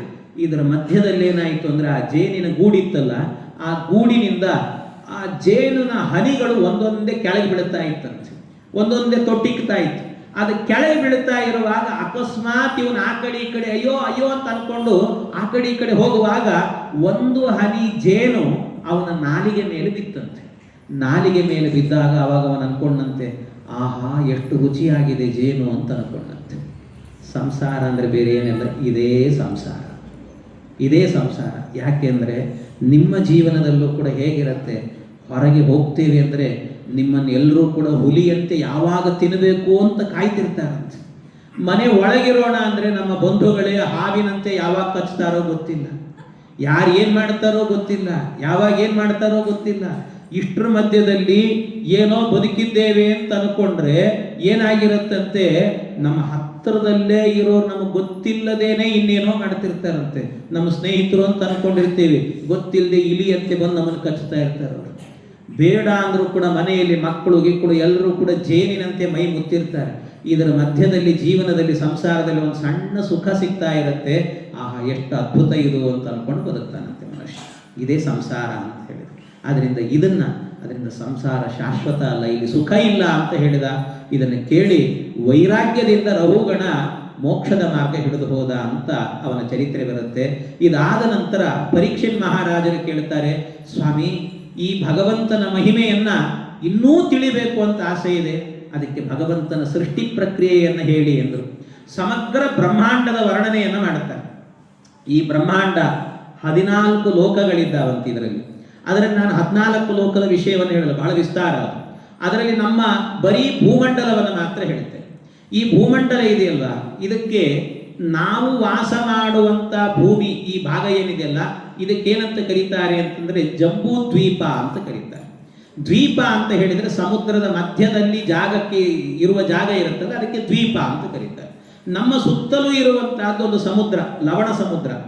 ನಾನು ಮೊನ್ನೆ ಹೇಳಿದ್ದೇನೆ, ಭೂಮಿ ಅಂತ ಹೇಳಿದರೆ ಸೈನ್ಸ್ ಪ್ರಕಾರ ರೌಂಡ್ ಚೆಂಡು ಅಂತ ತಿಳಿಬೇಡ್ರಿ. ನಮ್ಮ ಭೂಮಿ ಅಂತ ಹೇಳಿದರೆ ಹಪ್ಪಳದ ಆಕಾರದಲ್ಲಿರುವಂತಹ ಭೂಮಿ. ಇದರ ಸುತ್ತಲೂ ಕೂಡ ಸಮುದ್ರ ಇದೆ, ಅದರ ಸುತ್ತಲೂ ಕೂಡ ಒಂದು ದ್ವೀಪ, ಅದರ ಸುತ್ತಲೂ ಒಂದು ಸಮುದ್ರ. ಒಂದೊಂದು ಸಮುದ್ರಗಳಿದ್ದಾವೆ. ಮೊದಲು ಲವಣ ಸಮುದ್ರ ಅಂತ ಇದೆ, ಆಮೇಲೆ ಇಕ್ಷು ಸಮುದ್ರ ಅಂತ ಇದೆ, ಆಮೇಲೆ ಸುರಾ ಸಮುದ್ರ. ಇಕ್ಷು ಸಮುದ್ರ ಅಂದರೆ ಕಪ್ಪಿನ ಹಾಲಿನ ಸಮುದ್ರ, ಆಮೇಲೆ ಸುರಾ ಸಮುದ್ರ ಹೆಂಡದ ಸಮುದ್ರ ಇದೆ ಅಂತೆ, ಆಮೇಲೆ ಘೃತ ಸಮುದ್ರ ಅಂದರೆ ಘೃತ ಅಂದರೆ ತುಪ್ಪದ ಸಮುದ್ರ ಇದೆ ಅಂತೆ. ಅದಾದ ನಂತರ ಇರುವಂತಹದ್ದು ದಧಿ ಸಮುದ್ರ, ಅದಾದ ಮೇಲೆ ಹಾಲಿನ ಸಮುದ್ರ, ಅದಾದ ಮೇಲೆ ಇರೋದು ಸ್ವಾದೋದಕ ಸಮುದ್ರ ಅಂತ ಸಿಹಿನೀರಿನ ಸಮುದ್ರ ಅಂತ ಇದೆ. ಇಷ್ಟು ಸಮುದ್ರಗಳಿದ್ದಾವೆ. ಈ ಎಲ್ಲಾ ಸಮುದ್ರಗಳ ಮಧ್ಯದಲ್ಲಿ ನಾವಿರುವಂತಹದ್ದು ಜಂಬೂದ್ವೀಪ ಅಂತ ಕರೀತಾರೆ. ಈ ಜಂಬೂದ್ವೀಪ ಒಂದೊಂದು ದ್ವೀಪಗಳು ಒಂದೊಂದು. ಈ ಕ್ಷೀರ ಸಮುದ್ರ ಅಂತ ಇದೆಯಲ್ವಾ, ಈ ಕ್ಷೀರ ಸಮುದ್ರದಲ್ಲಿ ವಿಶೇಷ ಏನು ಅಂದರೆ ಅಲ್ಲಿ ಒಂದು ಭಗವಂತನ ಮನೆ ಇದೆ ಅಂತೆ, ಪರಮಾತ್ಮನ ಮನೆ ಕ್ಷೀರ ಸಮುದ್ರದಲ್ಲಿ. ಕ್ಷೀರಶಾಹಿ ಅಂತ ಹೇಳ್ತಾರಲ್ಲ, ಅವನನ್ನ ಕ್ಷೀರಾಬ್ದಿಶಾಹಿ ಅಂದರೆ ಅದೇ ಅರ್ಥ. ಅಲ್ಲಿ ಇರ್ತಾನಂತೆ ಭಗವಂತ, ಅಲ್ಲಿ ಒಂದು ಮನೆ ಕಟ್ಟಿಕೊಂಡಿದ್ದಾರೆ. ಎಂಥ ಮನೆ ಅದು ಅಂದರೆ ಹಾಲಿನ ಮಧ್ಯದಲ್ಲಿ ಒಂದು ಮನೆ ಕಟ್ಟಿದ್ದಾನಂತೆ. ಅದು ಯಾವುದು ಅಂದ್ರೆ ಅದ್ರ ಹೆಸರೇನು ಅಂದರೆ ಶ್ವೇತದ್ವೀಪ ಅಂತ ಹೆಸರಂತೆ ಆ ಮನೆಗೆ. ಶ್ವೇತದ್ವೀಪ ಅಂತ ಭಗವಂತನ ಮನೆ ಅದು. ಅಂದ್ರೆ ಒಟ್ಟು 3 ಲೋಕಗಳು ಭಗವಂತನಿಗೆ. ಒಂದು ವೈಕುಂಠ, ಅನಂತಾಸನ, ಶ್ವೇತದ್ವೀಪ. ಈಗ ನೀವೆಲ್ಲ ನಾಳೆ ಸ್ವಾಮಿಗಳು ಬರ್ತಾರೆ ನೋಡಿ, ಪೂಜೆ ಮಾಡಬೇಕಾದ್ರೆ ಪ್ರತಿ ಸ್ವಾಮಿಗಳದ್ದು ಕೂಡ ಪೀಠ ಹೇಗಿರುತ್ತೆ ಅಂದರೆ 3 ಸ್ಟೆಪ್ ಇರುತ್ತೆ. ಅದಕ್ಕೆ 3 ಸ್ಟೆಪ್ ಅಂದ್ರೆ ಅದರ ಅರ್ಥ ಏನು ಅಂದರೆ ಭಗವಂತ 3 ಲೋಕದಲ್ಲಿರುವ ಪರಮಾತ್ಮನನ್ನು ಇಲ್ಲಿ ಆರಾಧನೆ ಮಾಡ್ತೇವೆ ಅಂತ. ಅಂದ್ರೆ ಶ್ವೇತದ್ವೀಪ, ಅನಂತಾಸನ, ವೈಕುಂಠ 3 ಕಡೆಯಲ್ಲಿರುವ ಭಗವಂತನ ಆರಾಧನೆ ಅಂತಲೇ ಮಾಡೋದು. ಮತ್ತೆ ಅಲ್ಲೇನು ಬೇರೆ ಬೇರೆ ದೇವತೆಗಳನ್ನು ಇಡೋದಿಲ್ಲ, ಅಲ್ಲೆಲ್ಲ ಎಲ್ಲ ಭಗವಂತನನ್ನೇ ಇಡುವಂಥದ್ದು ಎಲ್ಲ ಕಡೆಯಲ್ಲೂ ಕೂಡ. ಹಾಗೆ ಭಗವಂತ ಅದು ಹಾಲಿನ ಸಮುದ್ರದ ಮಧ್ಯದಲ್ಲಿ ಮನೆ ಕಟ್ಟಿದ್ದಾನೆ. ಅದು ಹೇಗೆ ಅಂದರೆ ಹಾಲಿನ ಕೆನೆ ಇರುತ್ತಲ್ವ, ಕೆನೆಯಿಂದ ಮನೆ ಮಾಡಿದ್ದಾನಂತೆ ಭಗವಂತ. ಸಿಮೆಂಟ್ ಇಲ್ಲ, ಇಟ್ಟಿಗೆ ಇಲ್ಲ, ಕೆನೆ ಮನೆ ಅಂತ ಹೆಸರು ಅದಕ್ಕೆ. ಆ ಕೆನೆ ಮನೆಯನ್ನ ಕಟ್ಟಿದ್ದಾನಂತೆ ದೇವರು. ಅದಕ್ಕೆ ಶ್ವೇತದ್ವೀಪ ಅಂದ್ರೆ ವೈಟ್ ಹೌಸ್ ಅಂತ ಹೇಳ್ತೀವಲ್ಲ, ಆ ತರ ಅಲ್ಲಿ ಕಟ್ಟಿದ್ದಾನಂತೆ ಭಗವಂತ. ಹಾಗಿರುವಂತ ಒಂದು ಲೋಕ. ಇನ್ನು ನಾವಿರುವ ಜಾಗ ಇದೆಯಲ್ಲ, ನಾವಿರುವ ಜಾಗಕ್ಕೆ ಹೆಸರೇನು ಅಂದ್ರೆ ಜಂಬೂದ್ವೀಪ. ಯಾಕೆ ಅಂದ್ರೆ ಈ ಭೂಮಿಯ ಮಧ್ಯದಲ್ಲಿ ಒಂದು ಪರ್ವತ ಇದೆ, ಬಂಗಾರದ ಪರ್ವತ. ಅದು ಏನು ಅಂದ್ರೆ ಅದಕ್ಕೆ ಹೆಸರು ಮೇರು ಅಂತ ಹೆಸರು. ಮೇರು ಪರ್ವತ, ಮೇರೋಹೋ ದಕ್ಷಿಣೇ ಪಾರ್ಶ್ವೆ ಅಂತ ಹೇಳ್ತೀವಿ. ಹಾಗೆ ಮೇರು ಪರ್ವತ ಇದೆ. ಆ ಮೇರು ಪರ್ವತ ಹೇಗಿದೆ ಅಂದ್ರೆ 1,00,000 ಯೋಜನೆ ಎತ್ತರ ಇದೆ ಅಂತೆ. ಅದು ಇರೋದು ಬುಗುರಿಯ ಆಕಾರ, ಅಂದ್ರೆ ಕೆಳಗೆ ನುಣುಪಾಗಿದೆ, ಮೇಲೆ ವಿಸ್ತಾರವಾಗಿದೆ ಅಂತೆ. ಆ ರೀತಿ ಇರುವಂತಹದ್ದು. ಆ ಏನಿದೆ, ಆ ಪರ್ವತ ಇದೆಯಲ್ಲ, ಪರ್ವತದ ಮೇಲೆ ಅನೇಕ 4 ವಿಶೇಷವಾದ ಮರಗಳಿದ್ದಾವಂತೆ. ಮಾವಿನ ಮರ ಇದೆ, ಒಂದು ಆಲದ ಮರ ಇದೆ, ಇನ್ನೊಂದು ನೇರಳೆ ಹಣ್ಣಿನ ಮರ ಇದೆ. ಹೀಗೆ ಒಂದೊಂದು ಮರಗಳಿದ್ದಾವೆ. ಅದರಲ್ಲಿ ವಿಶೇಷ ಏನು ಅಂದರೆ ಈ ದಕ್ಷಿಣ ಭಾಗ ಇದೆಯಲ್ಲ, ದಕ್ಷಿಣ ಭಾಗದಲ್ಲಿ ಏನು ಅಂದರೆ ಒಂದು ಮರ ಇದೆ ಅಂತೆ. ಆ ಮರದ ಹೆಸರು ಏನು ಅಂತ ಹೇಳಿದರೆ ಆ ಮರಕ್ಕೆ ನೇರಳೆ ಹಣ್ಣಿನ ಮರ. ಅದು ನೇರಳೆ ಹಣ್ಣಿಗೆ ಸಂಸ್ಕೃತದಲ್ಲಿ ಏನಂತ ಕರೀತಾರೆ ಅಂದರೆ ಜಂಬೂ ಅಂತ ಕರೀತಾರೆ, ಜಂಬೂ ವೃಕ್ಷ ಅಂತ. ಆ ಮರ ಎಂಥದ್ದು, ಬಹಳ ಎತ್ತರದ ಮರ. ಅದರಲ್ಲಿ ಏನಾಗುತ್ತಂತೆ, ಹಣ್ಣು ಬಿಡುತ್ತಂತೆ. ಒಂದೊಂದು ಹಣ್ಣು ಎಷ್ಟಿರುತ್ತೆ ಅಂದರೆ ಆನೆ ಗಾತ್ರದ ಒಂದೊಂದು ನೇರಳೆ ಹಣ್ಣು ಇರ್ತದಂತೆ. ಆನೆ ಇಭಕಾಯ ನಿಭಹ ಅಂತ ಆನೆ ಗಾತ್ರದಲ್ಲಿ ಇರುತ್ತೆ, ಅಂತ ಹಣ್ಣಿರುತ್ತೆ. ಅದು ರಸ ತುಂಬಿ ಭಾರವಾಗಿ ಮೇಲಿಂದ ತೊಟ್ಟು ಕಳಚಿ ಕೆಳಗೆ ಬಿಡುತ್ತೆ. ಯಾರು ತಿನ್ನೋರಿಲ್ಲ ಅಂತ ಹಣ್ಣನ್ನು. ಆ ಹಣ್ಣು ತಿನ್ನೋರಿಲ್ಲದೆ ಇದ್ದಾಗ ಅದು ಮೇಲಿಂದ ಬೀಳುತ್ತಲ್ಲ, ಬೀಳೋ ರಭಸಕ್ಕೆ ಅದು ಹಣ್ಣು ಒಡೆದು ಕೆಳಗೆ ಒಂದು ರಸ ಹರಿಯುತ್ತಂತೆ, ನೇರಳೆ ಹಣ್ಣಿನ ರಸ, ನೇರಳೆ ಹಣ್ಣಿನ ಜ್ಯೂಸ್. ಅದು ಹರಿದು ಕೆಳಗೆ ಬರ್ತದೆ. ಕೆಳಗೆ ಬಂದೇನಾಗುತ್ತೆ, ಭೂಮಿಯಲ್ಲೆಲ್ಲ ಹೋಗುತ್ತಂತೆ. ಭೂಮಿ ಮೇಲೆ ಹೋಗುವಾಗ ಆ ರಸ ಭೂಮಿಯ ಮೇಲೆ ಸೂರ್ಯನ ಕಿರಣ ಬೀಳುತ್ತೆ. ಆ ಸೂರ್ಯನ ಕಿರಣ ಬಿದ್ದಾಗ ಈ ನೇರಳೆ ಹಣ್ಣಿನ ರಸ ಮತ್ತು ಭೂಮಿ ಮತ್ತು ಸೂರ್ಯನ ಕಿರಣ ಇದೆಲ್ಲ ಸೇರಿ ಭೂಮಿಯಲ್ಲಿ ಒಂದು ಕೆಮಿಕಲ್ ರಿಯಾಕ್ಷನ್ ಆಗುತ್ತೆ. ಆ ರಿಯಾಕ್ಷನ್ ಆಗ ಭೂಮಿಯಲ್ಲಿ ಬಂಗಾರ ಅನ್ನುವಂಥದ್ದು ಹುಟ್ಟುತ್ತಂತೆ. ಭೂಮಿಯಲ್ಲಿ ಹಟ್ಟಿ ಚಿನ್ನದ ಗಣಿಯಲ್ಲಿ ಸಿಗುತ್ತಲ್ಲ ಬಂಗಾರ, ಹೇಗೆ ಅಂದರೆ ಇದರ ಮೂಲಕ ಸಿಗುತ್ತೆ. ಈ ರೀತಿ ಸಿಗುತ್ತೆ ಇಂಥ ಬಂಗಾರ ಎನ್ನುವಂಥ. ಆ ಬಂಗಾರವನ್ನು ಸೃಷ್ಟಿ ಮಾಡುತ್ತಂತೆ. ಮತ್ತು ಆಮೇಲೆ ಈ ನೇರಳೆ ಹಣ್ಣಿನ ಕಾಲ ಬಂದಾಗ ನೀವು ಮತ್ತೆ ನಿಮ್ಮ ಮನೆಗೆ ತಗೊಂಡು ಹೋಗಿ ಜ್ಯೂಸ್ ಮಾಡಿ ಮಾಳಿಗೆ ಮೇಲೆ ಮಣ್ಣು ಹಾಕಿ ಸೂರ್ಯನ ಕಿರಣಕ್ಕೆ ಇಟ್ಟು ಬಂಗಾರ ಆಗಿಲ್ಲ ಅಂತ ನನಗೆ ಹೇಳ್ಬೇಡ್ರಿ ಆಮೇಲೆ. ಯಾಕೆ ಅಂದರೆ ಅದರ ಜೊತೆಗೆ ಏನು ಅಂದರೆ ಭಗವಂತನ ಇಚ್ಛೆ ಅನ್ನೋದು ಬೇಕಂತೆ. ಭಗವದ್ ಇಚ್ಛೆ, ಅವನ ಇಚ್ಛೆ ಇಲ್ಲದೆ ಏನೂ ನಡೆಯೋದಿಲ್ಲ, ಪರಮಾತ್ಮನ ಇಚ್ಛೆಗೆ ನಡೆಯೋದು. ಹರಿಚಿತ್ತ ಸತ್ಯ ಹರಿಚಿತ್ತ, ನರಚಿತ್ತಕ್ಕೆ ಬಂದದ್ದು ಲವಲೇಶ ನಡೆಯೋದಿಲ್ಲ. ಮದುವೆ ಮಕ್ಕಳು ಬೇಕು ಅನ್ನುವಂಥದ್ದು ನರಚಿತ್ತ, ಬ್ರಹ್ಮಚಾರಿ ಆಗಬೇಕು ಅನ್ನೋದು ಹರಿಚಿತ್ತ ಅಂತಿರ್ತದೆ. ಆದ್ರಿಂದ ನಮ್ಮ ಕೈಯಲ್ಲಿಲ್ಲ. ಎಷ್ಟೋ ಸರ್ತಿ ನಾವು ಹಾಲು ಕಾಯಿಸಿ ಹೆಪ್ಪು ಹಾಕಬೇಕು ಅಂತ, ನಾಳೆ ಮೊಸರಾಗಬೇಕು ಅಂತ ಹಾಕಿರ್ತೀವಿ. ಎಲ್ಲ ಆದರೂ ಕೂಡ ಮೊಸರು ಹಾಕಿ ಹೆಪ್ಪು ಹಾಕಿದ್ರು ಒಡೆದು ಹಾಳಾಗಿ ಹೋಗಿರ್ತದೆ. ಯಾಕೆ ಅಂದರೆ ದೇವರ ಇಚ್ಛೆ ಇಲ್ಲ ಅಂತ ಒಂದೇ ಅರ್ಥ. ಭಗವಂತನ ಇಚ್ಛೆ ಇಲ್ಲ ಮೊಸರಾಗಬೇಕು ಅಂತ. ಹಾಗೆ ನಾವು ಮಾಡೋದು ಅಲ್ಲಿ ಮಾತ್ರ ಭಗವದ್ ಇಚ್ಛೆ ಇದೆ ಅಂತೆ, ಅದರಿಂದ ಅದೆಲ್ಲ ಸೃಷ್ಟಿ ಆಗತ್ತೆ. ಆ ಬಂಗಾರವನ್ನು ದೇವತೆಗಳೆಲ್ಲ ಆಭರಣ ಮಾಡಿ ಹಾಕ್ಕೊಳ್ತಾರಂತ, ಅವರೆಲ್ಲರೂ ಕೂಡ ಸಂತೋಷದಿಂದ ಇರ್ತಾರಂತೆ. ಇದೆಲ್ಲ ಇರುತ್ತೆ. ಹೀಗೆಲ್ಲ ಇದಲ್ಲದೇನೆ ಇನ್ನೊಂದೇನು ಅಂತ ಹೇಳಿದರೆ, ಇದು ಆದ್ರಿಂದ ಜಂಬೂ ವೃಕ್ಷ ಇರೋದ್ರಿಂದ ನಮ್ಮ ಭಾಗದಲ್ಲಿ ಈ ದ್ವೀಪಕ್ಕೆ ಜಂಬೂ ದ್ವೀಪ ಅಂತ ಹೆಸರು. ಜಂಬೂ ದ್ವೀಪ ಅಂತ ಕರೀತಾರೆ. ಜಂಬೂ ದ್ವೀಪೆ, ದಂಡಕಾರಣ್ಯ ಅಂತೆಲ್ಲ ನಾವು ಕರೆಯೋದು. ಇದೆಲ್ಲ ಸಂಕಲ್ಪದಲ್ಲಿ ಬರುತ್ತೆ. ಇನ್ನು ಈ 7 ಸಮುದ್ರ ಆಯ್ತಲ್ಲ, 7 ಸಮುದ್ರ ಆದಮೇಲೆ ಇರೋದೇನು ಅಂದರೆ ಸ್ವರ್ಣಭೂಮಿ ಅಂತ ಇದೆ. ಸ್ವರ್ಣಭೂಮಿ, ಬಂಗಾರದ ಭೂಮಿ, ಅದು ಕಿತ್ಲಿಕ್ಕೆ ಬರಲ್ಲ, ವಜ್ರದ ಲೇಪ ಇದೆ. ಅದು ಆದಮೇಲೆ ಇರುವಂತಹದ್ದು ಮಾನಸೋತ್ತರ ಪರ್ವತ. ಅದು ಆದಮೇಲೆ ಇರುವಂತಹದ್ದು ಲೋಕಾಲೋಕ ಪರ್ವತ. ಲೋಕಾಲೋಕ ಅಂದ್ರೆ ಆ ಪರ್ವತದ ಹೆಸರು. ಈ ಕಡೆ ಭಾಗದಲ್ಲಿ ಸೂರ್ಯನ ಕಿರಣ ಬೀಳುತ್ತದೆ, ಆ ಕಡೆ ಭಾಗದಲ್ಲಿ ಸೂರ್ಯನ ಕಿರಣ ಬೀಳೋದಿಲ್ಲ. ಲೋಕ ಅಂದ್ರೆ ಬೆಳಕು, ಅಲೋಕ ಅಂದ್ರೆ ಕತ್ಲು. ಈ ಕಡೆ ಬೆಳಕಿದೆ, ಆ ಕಡೆ ಬೆಳಕಿಲ್ಲ. ಆದ್ರಿಂದ ಲೋಕಾಲೋಕ ಪರ್ವತ ಅಂತ ಕರೀತಾರೆ. ಹೀಗೆ ಇಷ್ಟು ಅದ್ಭುತವಾದಂಥ ಬ್ರಹ್ಮಾಂಡವನ್ನು, ಇದು ಬರೀ ಭೂಮಂಡಲ. ಇದು ಆದ ನಂತರ ಕೊನೆಗಿರುವಂತಹದ್ದು ಯಾವುದು ಅಂತ ಹೇಳಿದ್ರೆ ಘನೋದಕ ಸಮುದ್ರ, ಅಲ್ಲೆಲ್ಲ ಬಂದಿರುತ್ತೆ. ಅದು ಆದ ಮೇಲೆ ಇರುವಂತಹದ್ದು ಬ್ರಹ್ಮಾಂಡದ ಕರ್ಪರ, ಅಂದ್ರೆ ಮೇಲ್ಗಡೆ RCC ಇದೆಯಲ್ಲ ಆ ತರ ಕರ್ಪರ ಎನ್ನುವಂತಹದ್ದು ಇದೆಯಂತೆ. ಇಷ್ಟು ಇದನ್ನು ರಚನೆ ಮಾಡಿದ್ದಾನೆ ಭಗವಂತ. ಇದು ಭೂಮಂಡಲ, ಬರೀ ನಾನು ಹೇಳಿರುವಂತಹದ್ದು. ಇದನ್ನು ವಿಸ್ತಾರ ಮಾಡಿ ಹೇಳಿಲ್ಲ ನಾನು, ಅಂತೂ ಸಂಕ್ಷೇಪವಾಗಿ ಹೇಳಿದ್ದು. ಇಂತಹದ್ದು ಭೂಮಂಡಲ ಇದೆ ಅಂತೆ. ಒಟ್ಟಾರೆ ಏನು ಅಭಿಪ್ರಾಯ ಹಾಗಾದ್ರೆ? ಇಷ್ಟೆಲ್ಲ ರಚನೆ, ಕೆಳಗೆ ಮತ್ತೆ ಅತಲ ವಿತಲ ಸುತಲ ಪಾತಾಳ ತಲಾತಲ ಅಂತ ಲೋಕಗಳು, ಮೇಲೆ ಭುವರ್ಲೋಕ, ಸುವರ್ಲೋಕ, ಮಹೋಲೋಕ, ಜನೋಲೋಕ, ತಪೋಲೋಕ, ಸತ್ಯಲೋಕ ಅಂತ, ಅದರ ಮೇಲೆ ವೈಕುಂಠ ಲೋಕ ಅಂತ ಇದೆ. ಇಷ್ಟು ಬ್ರಹ್ಮಾಂಡ ಅಂತ ಹೇಳ್ತಾರೆ. ಈ ಬ್ರಹ್ಮಾಂಡ ಏನು? ಈ ಬ್ರಹ್ಮಾಂಡದ ಚಿಂತನೆ ಏನು ಅಂದರೆ, ಪ್ರತಿನಿತ್ಯವೂ ಕೂಡ ನೀವು ದೇವರ ಪೂಜೆಯನ್ನು ಮಾಡುವಾಗ ದೇವರಿಗೆ ಒಂದು ಪೀಠ ಪೂಜೆ ಅಂತ ಒಂದು ಪರಿಕಲ್ಪನೆ ಇದೆ. ಪೀಠ ಪೂಜೆ ಅಂತ ಮಾಡ್ತೀವಿ. ಪೀಠ ಪೂಜೆ ಮಾಡುವಾಗ ಏನು ಹೇಳ್ತೀವಿ? ವಿಷ್ಣೋರಾಸನ ಭೂತಾಯ ದಿವ್ಯ ರತ್ನಮಯಾಯ ಚ ಪ್ರಧಾನ ಪುರುಷೇಶಾಯ ಮಹಾಪೀಠಾಯ ತೇ ನಮಃ ಪೀಠ ಪೂಜಾಂ ಸಮರ್ಪಯಾಮಿ ಅಂತೀವಿ. ಅಷ್ಟೇ ಅಲ್ಲ, ನಿಜವಾಗ್ಲೂ ತಂತ್ರಸಾರ ಸಂಗ್ರಹದಲ್ಲಿ ಅದಕ್ಕೆಲ್ಲ ಕೆಲವು ಮಂತ್ರಗಳನ್ನು ಹೇಳಿದ್ದಾರೆ. ಅದನ್ನೆಲ್ಲ ಹೇಳಿ ಮಾಡಬೇಕು. ಒಟ್ಟು ನಿಮ್ಮ ಪೀಠ ಪೂಜೆಯ ಪರಿಕಲ್ಪನೆ ಏನಿರಬೇಕು ಅಂದರೆ ಈ ಬ್ರಹ್ಮಾಂಡದ ಪರಿಕಲ್ಪನೆ ಇರಬೇಕು. ಏನು ಬ್ರಹ್ಮಾಂಡದ ಕಲ್ಪನೆ ಅಂದರೆ, ಈ ಬ್ರಹ್ಮಾಂಡ ಇದೆ ಅಲ್ವಾ, ಈ ಬ್ರಹ್ಮಾಂಡ ಎನ್ನುವಂತಹದ್ದು ಚೆಂಡಿನ ಆಕಾರದಲ್ಲಿದೆ. ಆದರೆ ಈ ಬ್ರಹ್ಮಾಂಡಕ್ಕಿಂತ ಮೊದಲು ಭಗವಂತ ಇದ್ದಾನಲ್ಲ, ಪರಮಾತ್ಮ. ಪರಮಾತ್ಮ ಒಂದು ಕೂರ್ಮ ಅನ್ನುವ ರೂಪದಲ್ಲಿ ಇದ್ದಾನೆ. ಅದಕ್ಕೆ ವಿಷ್ಣು ಕೂರ್ಮ ಅಂತ ಹೆಸರು. ಅವನಿಗೆ ಒಂದು ಬಾಲ ಇದೆ ಅಂತೆ. ಆ ಬಾಲದಲ್ಲಿ ಇನ್ನೊಂದು ವಿಷ್ಣು ಕೂರ್ಮ ಇದೆ, ಭಗವಂತನದ್ದೇ ಇನ್ನೊಂದು ರೂಪ. ಆ ವಿಷ್ಣು ಕೂರ್ಮ, ಅದಕ್ಕೂ ಒಂದು ಬಾಲ ಇದೆ. ಆ ಬಾಲದಲ್ಲಿ ವಾಯುದೇವರು ಕೂರ್ಮ ರೂಪದಲ್ಲಿದ್ದಾರೆ, ಅದಕ್ಕೆ ವಾಯುಕೂರ್ಮ ಅಂತ ಹೆಸರು. ಅದಕ್ಕೂ ಬಾಲ ಇದೆ. ಆ ಬಾಲದಲ್ಲಿ ಶೇಷದೇವರು 1000 ಹೆಡೆಗಳನ್ನು ಇಟ್ಟುಕೊಂಡು ಅಲ್ಲಿ ಕೂತಿದ್ದಾರಂತೆ. ಆ 1000 ಹೆಡೆಗಳ ಮೇಲೆ ಈ 14 ಲೋಕದಿಂದ ತುಂಬಿರುವ ಈ ಬ್ರಹ್ಮಾಂಡ ಎನ್ನುವಂತಹದ್ದು ಒಂದು ಹೆಡೆಯ ಮೇಲೆ ಸಣ್ಣ ಸಾಸಿವೆಯಂತೆ ಇದೆಯಂತೆ. ಇಷ್ಟು ಇರುವಂತಹದ್ದು. ಈ ಬ್ರಹ್ಮಾಂಡದ ಒಳಗೆ ಬಂದ್ವಿ ಅಂದ್ರೆ 14 ಲೋಕಗಳು. ಆ 14 ಲೋಕಗಳಲ್ಲೂ ಕೂಡ ನಾವಿರುವ ಲೋಕ ಅಂದ್ರೆ ಭೂಲೋಕ. ಆ ಭೂಲೋಕದಲ್ಲೂ ಕೂಡ ಮತ್ತೆ ಬೇರೆ ಬೇರೆ ಎಲ್ಲ ಇದೆ, ನೀರಿನ ಭಾಗ ಅದು ಇದು ಅಂತ. ಅದರಲ್ಲೂ ಕೂಡ ಭೂಭಾಗಕ್ಕೆ ಬರಬೇಕು. ಭೂಭಾಗದಲ್ಲಿ ಅನೇಕ ಖಂಡಗಳಿದ್ದಾವೆ. ನಾವಿರುವ ಖಂಡಕ್ಕೆ ಬರಬೇಕು. ನಾವಿರೋದು ಅಂದ್ರೆ ಭರತಖಂಡ ಅಂತ. ಈ ಭರತಖಂಡಕ್ಕೆ, ಈ ಭರತಖಂಡದಲ್ಲಿ ಭಾರತ ದೇಶ, ಭಾರತ ದೇಶದಲ್ಲಿ ಮತ್ತೆ 2 ಭಾಗಗಳು, ಉತ್ತರ ಭಾರತ, ದಕ್ಷಿಣ ಭಾರತ. ನಾವೆಲ್ಲ ಇರುವಂತಹದ್ದು ದಕ್ಷಿಣ ಭಾರತ.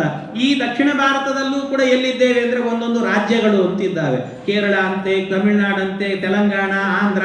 ನಾವಿರೋದು ಕರ್ನಾಟಕ.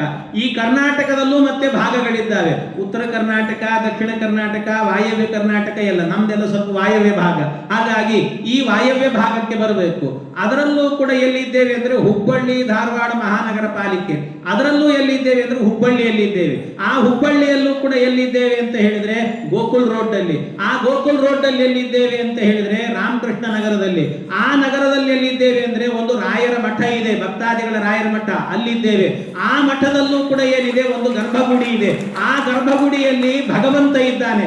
ಆ ಭಗವಂತ ಬೇರೆ ಅಲ್ಲ, ಅಲ್ಲಿದ್ದ ವಿಷ್ಣು ಕೂರ್ಮ ರೂಪಿ ಭಗವಂತ ಬೇರೆ ಅಲ್ಲ, ಇಬ್ಬರೂ ಒಂದೇ ಅಂತ ತಿಳಿದು ಮಂತ್ರಾಕ್ಷತೆಯನ್ನ ಹಾಕಿದರೆ ಪೀಠ ಪೂಜಾಂ ಸಮರ್ಪಯಾಮಿ ಅಂದ್ರೆ ಆಗ ಪೀಠ ಪೂಜೆ ಆಗುತ್ತೆ.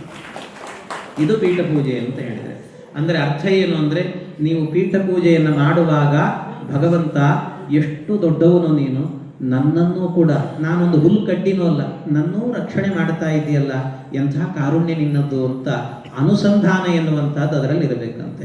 ಈ ರೀತಿಯ ಅನುಸಂಧಾನ, ಹೀಗೆ ವಿಸ್ತಾರವಾಗಿರುವಂಥ ಬ್ರಹ್ಮಾಂಡದ ವರ್ಣನೆಯನ್ನೆಲ್ಲ ಕೇಳಿದ ನಂತರ ಅವನು ಹೇಳ್ತಾನೆ, ಸ್ವಾಮಿ ಎಲ್ಲ ಹೇಳಿದ್ರಿ ನನಗೆ, ಆದರೆ ಎಲ್ಲಿ ನರಕದ ಪರಿಚಯ ಮಾಡಲಿಲ್ಲಲ್ಲ ಅಂದರು. ನರಕಗಳೆಲ್ಲಿದ್ದಾವೆ ಅಂತ, ಅದು ಎಲ್ಲಿದೆ ಅಂದರೆ ಅನಂತಾಸನಕ್ಕೆ ಹೋಗುವ ದಾರಿಯಲ್ಲಿ ಒಂದು ತಮಸ್ಸು ಅಂತ ಬರುತ್ತೆ, ಅಲ್ಲಿ ಇರುತ್ತಂತೆ ನರಕ. ಅದನ್ನೇ ಹೇಳಿದರು, ನರಕ ಇದೆ ಅಂತ. ಅದಕ್ಕೆ ಅನೇಕ ನರಕಗಳನ್ನು ಹೇಳುತ್ತಾರೆ. ಆ ನರಕಗಳಲ್ಲಿ ಒಂದೊಂದು ನರಕಕ್ಕೂ ಕೂಡ ಹೋಗುವಂಥವರು ಯಾರು ಭಗವಂತನ ದ್ವೇಷ ಮಾಡ್ತಾರಲ್ಲ, ದೇವರ ದ್ವೇಷವನ್ನು, ಭಗವಂತನ ಭಕ್ತರ ದ್ವೇಷವನ್ನು ಯಾರು ಮಾಡ್ತಾರೋ ಅವರು ಒಂದು ತಾಮಿಸ್ರ ಅಂತ ಒಂದು ತಮಸ್ಸು ಅಂತಿದೆ, ತಮಸ್ಸು ಅನ್ನುವ ನರಕಕ್ಕೆ ಹೋಗ್ತಾರಂತೆ.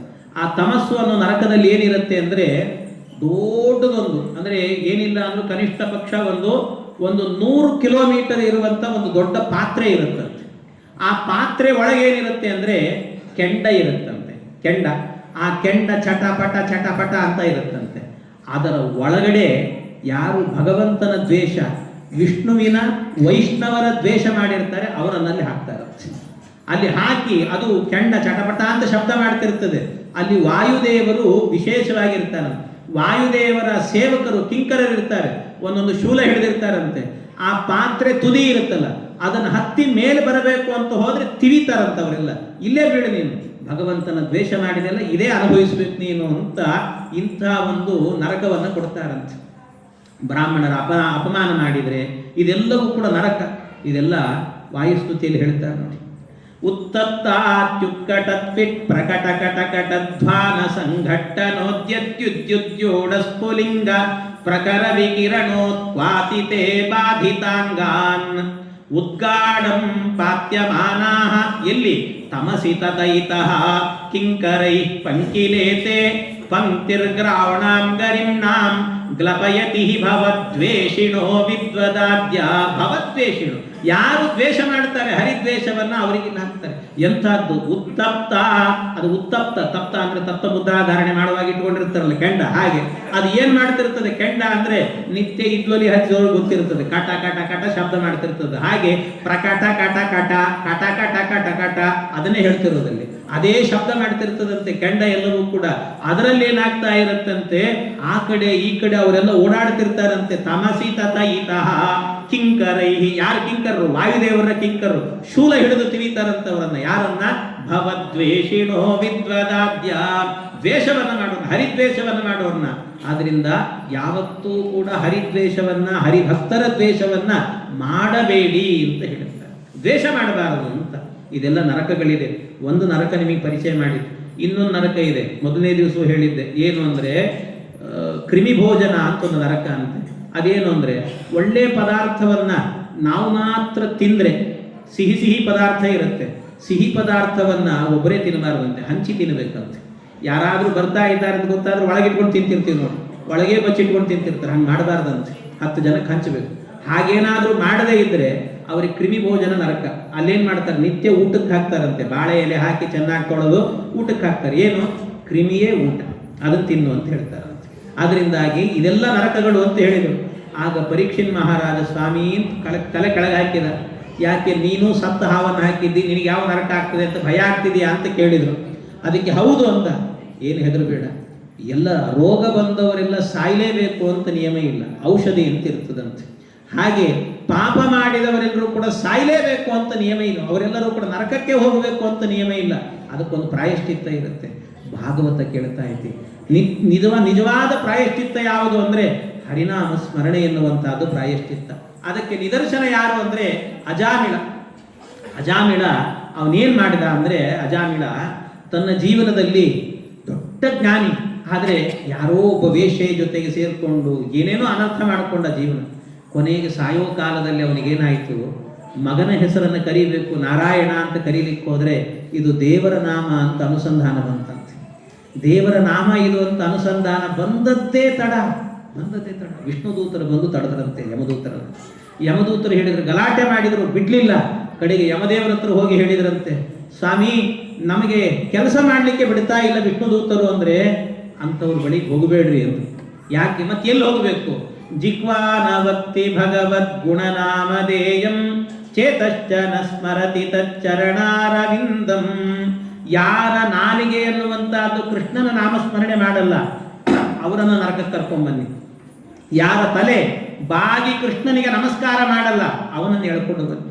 ಯಾರ ಮನಸ್ಸು ದೇವರ ಚರಣಗಳ ಸ್ಮರಣೆ ಮಾಡಲ್ಲ, ಅವನನ್ನು ಎಳ್ಕೊಂಡು ಬನ್ನಿ. ನರಕಕ್ಕೆ ಭಾಗವತ ಕೇಳಿದವನ್ನ ಕರ್ಕೊಂಡು ಬರಬೇಡ್ರಪ್ಪ. ಇದನ್ನು ಯಮದೇವರು ಹೇಳಿದ ಮಾತಂತೆ. ಆವತ್ತಿನಿಂದಲೂ ಕೂಡ ಯಮದೇವರು ಯಮದೂತರಿಗೆ ಒಂದು ಮಾತು ಹೇಳಿದ್ರಂತೆ. ಏನು ಅಂದರೆ, ಯಮದೂತರು ಇಬ್ಬಿಬ್ಬರು ಗುಂಪು ಎಲ್ಲಾದರೂ ಹೋಗೋದಾದರೆ ಪ್ರಾಣ ತರಲಿಕ್ಕೆ, ಅವರಿಗೆ ಎಲ್ಲಾದರೂ ಹೊರಟ್ರೆ ಸಾಕು ಯಮದೇವರು ಮೊದಲು ಬಂದು ನಿಲ್ತಾರಂತೆ. ಬಂದು ನಿಂತ್ಕೊಂಡು ಹೇಳ್ತಾರಂತೆ, ಎಲ್ಲಿ ಹೋಗ್ತೀರಿ ಅಂತ ಕೇಳ್ತಾರೆ. ಇಲ್ಲ, ಇಂಥ ಮನೇಲಿ ಇವತ್ತು ಪ್ರಾಣ ತರಬೇಕು ಅಂದರೆ ಅಲ್ಲಿ ಹೋಗಬೇಡ್ರಿ ಅಂತ. ಎಲ್ಲಿ ಹೋಗ್ಬೇಕು? ಅವ್ರ ಪಕ್ಕದ ಮನೆಗೆ ಹೋಗ್ರಿ ಅಂತಾರಂತೆ. ಯಾಕೆ ಅಂತ ಕೇಳಿದರೆ, ಅವ್ರ ಪಕ್ಕದ ಮನೆಗೆ ಹೋಗಿ ಬಾಗಿಲು ಬಡೀರಿ, ತೆಗಿತಾರೆ ಅವರು. ಅವರನ್ನು ಕೇಳಿ, ಏನು ನಿಮ್ಮನೆ ಪಕ್ಕದಲ್ಲಿದ್ದಾರಲ್ಲ ಅವರು, ಅವರ ಜೀವನದಲ್ಲಿ ಒಂದು ದಿನವಾದರೂ ಕೂಡ ಭಾಗವತವನ್ನ ಶ್ರದ್ಧೆಯಿಂದ ಕೇಳಿದ್ದಾರಾ ಅಂತ ಕೇಳ್ರಿ. ಹೌದು ಕೇಳಿದ್ದಾರೆ ಅಂದ್ರೆ ಅವ್ರ ಕಡೆಗೆ ತಲೆ ಹಾಕ್ಲಿಕ್ಕೆ ಹೋಗ್ಬೇಡ್ರಿ, ವಾಪಸ್ ಬಂದ್ಬಿಡ್ರಿ ಅಂತ ಹೇಳ್ತಾರೆ. ಆದ್ರಿಂದ ಯಾರು ಶ್ರದ್ಧಾ ಭಕ್ತಿಯಿಂದ ಭಾಗವತವನ್ನು ಶ್ರವಣ ಮಾಡುತ್ತಾರೆ ಅವರ ಮನೆಗೆ ಯಮದೂತರು ಬರಲಿಕ್ಕೆ ಹೆದರುತ್ತಾರೆ ಅಂತ ಹೇಳ್ತಾರೆ. ಬರೋದಿಲ್ಲ ಅವರಿಗೆ. ಅದನ್ನ ಆವತ್ತೇ ನಿಯಮ ಮಾಡಿದ್ರಂತೆ. ಆಗ ಕೊನೆಗೆ ಭಗವಂತನ ನಾಮಸ್ಮರಣೆ ನನ್ನನ್ನು ರಕ್ಷಣೆ ಮಾಡಿತು ಅಂತ ಹರಿನಾಮವನ್ನು ಕೊಂಡಾಡಿದೆ. ಅದಕ್ಕೆ ಹೇಳಿದ್ದು, ನಾನು ಮತ್ತೆ ಮತ್ತೆ ಹೇಳ್ತಿದ್ದೇನೆ, ಜೀವನದಲ್ಲಿ ನಮ್ಮ ಜೊತೆಗೆ ಬರುವಂತಹದ್ದು ಯಾವುದೂ ಇಲ್ಲ. ನಾವು ಗಳಿಸಿದ್ದು ಮಾಡಿದ್ದು ಯಾವುದು ಬರಲ್ಲ. ಮಕ್ಕಳು ಬರಲ್ಲ, ಮರಿ ಬರಲ್ಲ, ಯಾರು ಬರಲ್ಲಂತೆ. ಎಲ್ಲಿ ತನಕ ಬರ್ತಾರೆ ಅಂದರೆ, ನಾವು ನಿತ್ಯ ದುಡ್ಡು ಎಣಿಸಿ ಇಟ್ಟಿವಲ್ವಾ, ಎಲ್ಲಿಗೆ ಬರುತ್ತೆ ಅದು ಅಂದರೆ ಇಟ್ಟಲ್ಲೇ ಇರುತ್ತೆ. ಗೃಹಾದರ್ಥ ನಿವರ್ತಂತೆ, ಬರೋದಿಲ್ಲ. ಮತ್ತೆ ಹೆಂಡತಿ ಬರ್ತಾಳೆ ಅಂತಂದರೆ ಎಲ್ಲಿ ತನಕ? ದ್ವಾರಾತ್ತಂ ಪತ್ನಿ, ಬಾಗಿಲು ತುದಿ ತನಕ ಬರ್ತಾಳಂತೆ, ಮುಂದೆ ಬರೋದಿಲ್ಲ.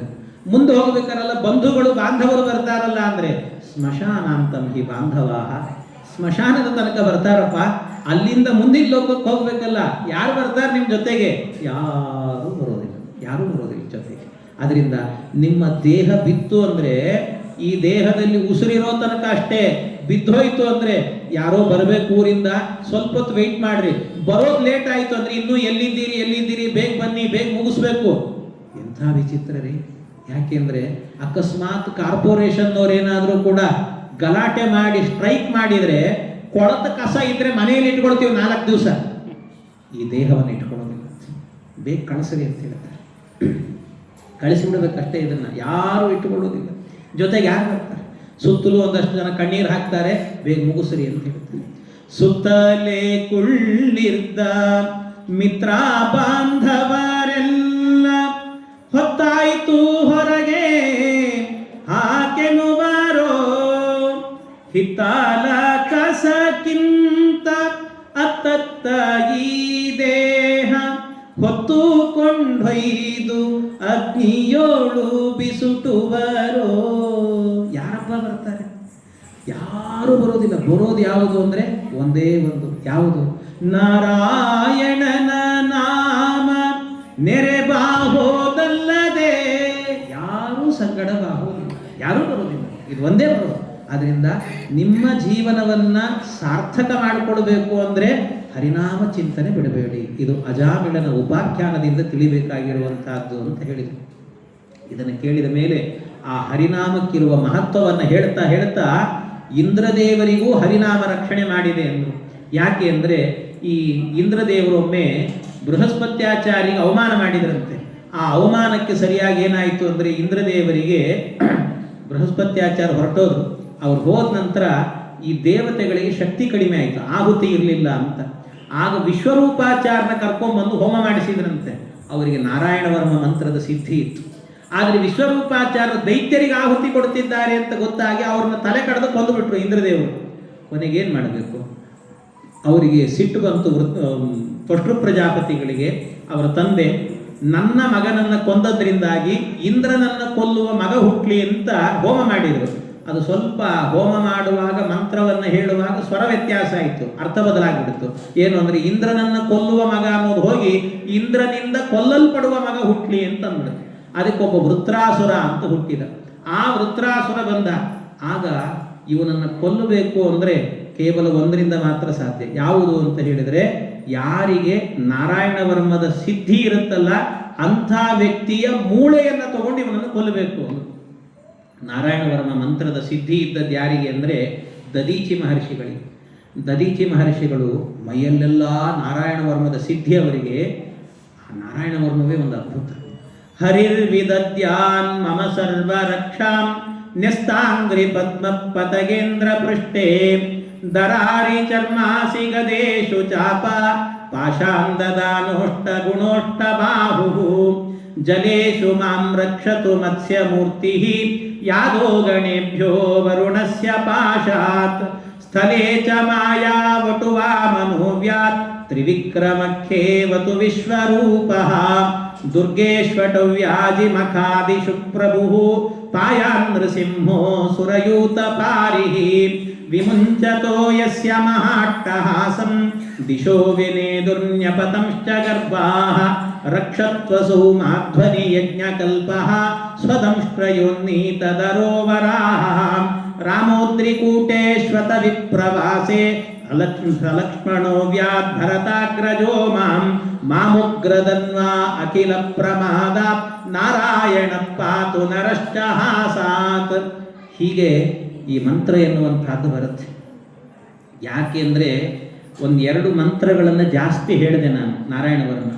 ಯಾಕೆ ಹೇಳಿದೆ ಅಂದರೆ, ಈ ನಾರಾಯಣ ವರ್ಮದ ಮಂತ್ರ ಸುಮ್ಮನೆ ಕಿವಿಗೆ ಬಡದ್ರೆ ಸಾಕಂತೆ ಪಾಪ ಎಲ್ಲ ಪರಿಹಾರ ಆಗಿಬಿಡುತ್ತಂತೆ. ಅಂಥ ಶಕ್ತಿ ಇರುವಂಥ ದಿವ್ಯವಾದ ಮಂತ್ರ ಇದು. ಅದರಿಂದ 2 ಶ್ಲೋಕ ಸುಮ್ಮನೆ ಕಿವಿಗೆ ಬೀಳಲಿ ಅಂತ ಹೇಳಿದ್ದಷ್ಟೇ, ಅದರಿಂದಲೇ ಪಾಪ ಪರಿಹಾರ ಆಗುತ್ತಂತೆ. ಅಂಥ ಮಂತ್ರದ ಸಿದ್ಧಿ ದದೀಚಿಗಳಿಗಿತ್ತು. ಆ ದದೀಚಿ ಮಹರ್ಷಿಗಳಲ್ಲಿ ಹೋಗಿ ಕೇಳಿದ್ರಂತೆ, ನಿಮ್ಮ ಮೂಳೆ ಬೇಕು ನಮಗೆ ಅಂತ ಕೇಳಿದ್ರು. ಅದರಿಂದಲೇ ಇಂದ್ರನ ವಜ್ರಾಯುಧ ಮಾಡಿತ್ತು. ನಿನ್ನ ಮೂಳೆ ಬೇಕು ಅಂದರೆ, ದದೀಚಿಗಳು ಎಂಥ ಮಹಾತ್ಮರು ಅಂದರೆ, ಲೋಕ ಕಲ್ಯಾಣಕ್ಕೋಸ್ಕರ ದೇವತೆಗಳಿಗೆ ಒಳ್ಳೆಯದಾಗತ್ತೆ ಅಂದರೆ ನನ್ನ ಮೂಳೆಯನ್ನು ನನ್ನ ಪ್ರಾಣ ಕೊಡಲಿಕ್ಕೆ ಸಿದ್ಧ ಅಂತ ಪ್ರಾಣತ್ಯಾಗ ಮಾಡಿ ಮೂಳೆ ಕೊಟ್ರಂತ. ಆ ಮೂಳೆಯಿಂದಲೇನೆ ವೃತ್ರಾಸುರನ ಸಂಹಾರವನ್ನು ಮಾಡುತ್ತಾರೆ ನಾರಾಯಣ ವರ್ಮವನ್ನು ಹೇಳಿಕೊಂಡು ಇಂದ್ರದೇವರು. ಇಲ್ಲಿ ವಿಶೇಷವಾಗಿ ಸತ್ಯಧರ್ಮ ತೀರ್ಥ ಶ್ರೀಪಾದರು ಒಂದು ವಿಶೇಷವನ್ನು ಹೇಳುತ್ತಾರೆ. ಅದು ಹೇಳಲೇಬೇಕಾದ ವಿಷಯ ಅಂತ ಅನಿಸಿ ಹೇಳುತ್ತೇನಷ್ಟೇ. ಅಲ್ಲ, ದೇವರು ಒಬ್ಬ ವೃತ್ರಾಸುರನ ಸಂಹಾರ ಮಾಡಲಿಕ್ಕೋಸ್ಕರ ದದೀಚಿ ಅನ್ನುವಂಥ ಒಬ್ಬ ಬ್ರಾಹ್ಮಣನ ಮೂಳೆಯನ್ನು ಕೇಳಿ ಆ ಬ್ರಾಹ್ಮಣ ಸಾಯೋ ಹಾಗೆ ಮಾಡಿದ್ನಲ್ಲ ದೇವರು. ಎಷ್ಟೋ ಜನ ರಾಕ್ಷಸರನ್ನು ಕೊಂದಿದ್ದ ದೇವರು.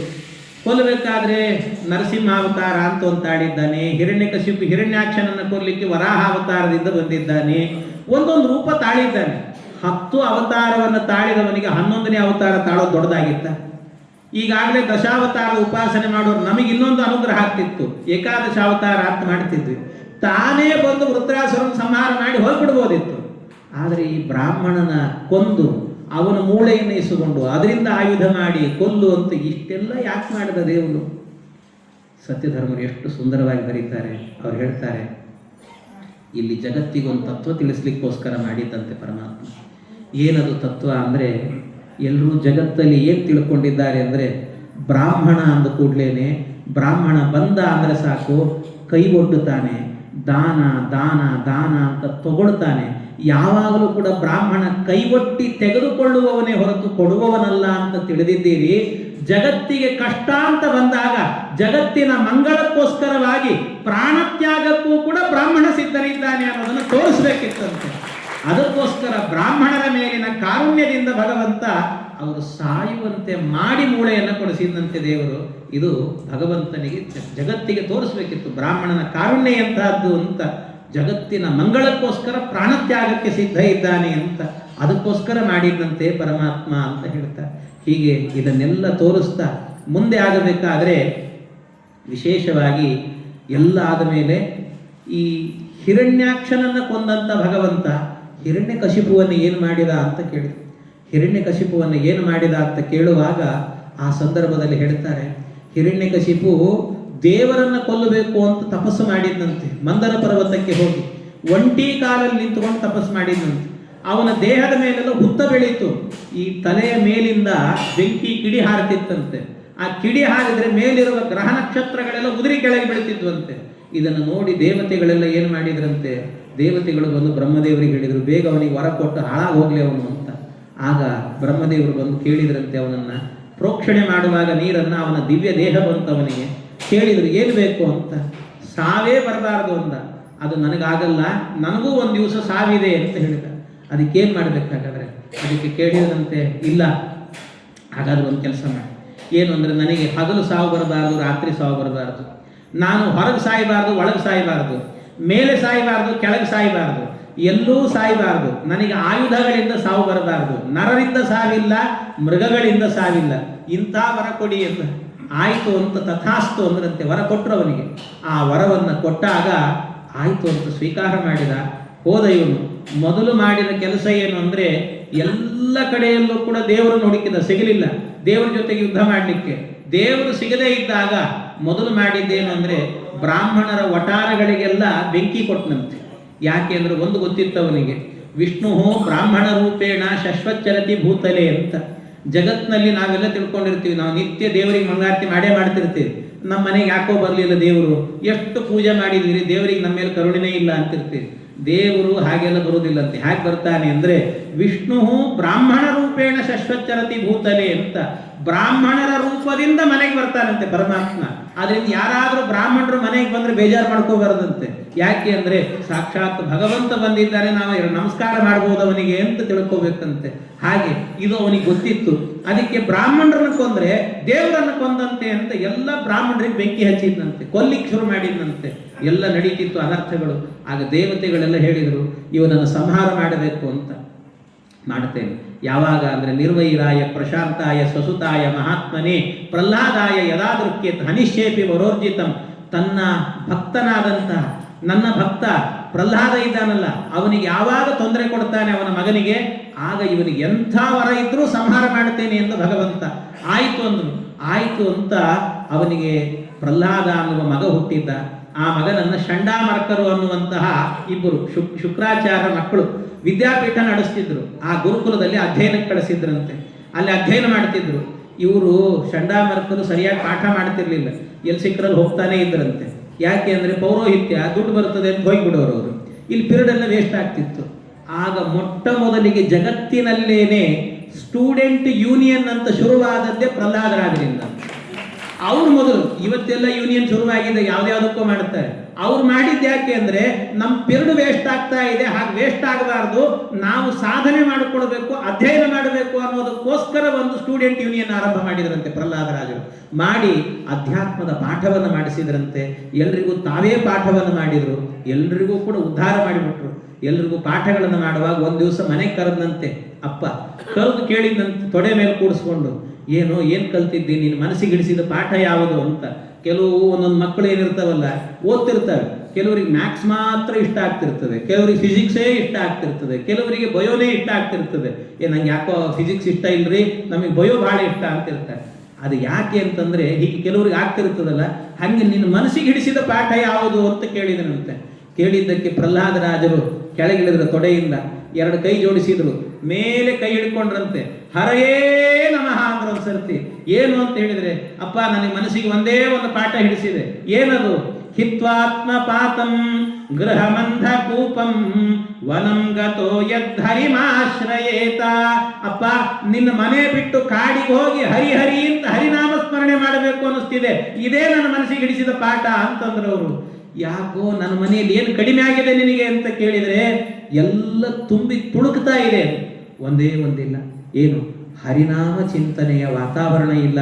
ಯಾವ ಮನೆಯಲ್ಲಿ ಹರಿನಾಮ ಚಿಂತನೆ ಇಲ್ಲವೋ ಅದು ಮನೆಯಲ್ಲ, ಅದು ಸ್ಮಶಾನ. ನಾನು ಹೋಗ್ತೇನೆ ಅಂದ್ಬಿಟ್ರಂತ ಸರ್ತಿ.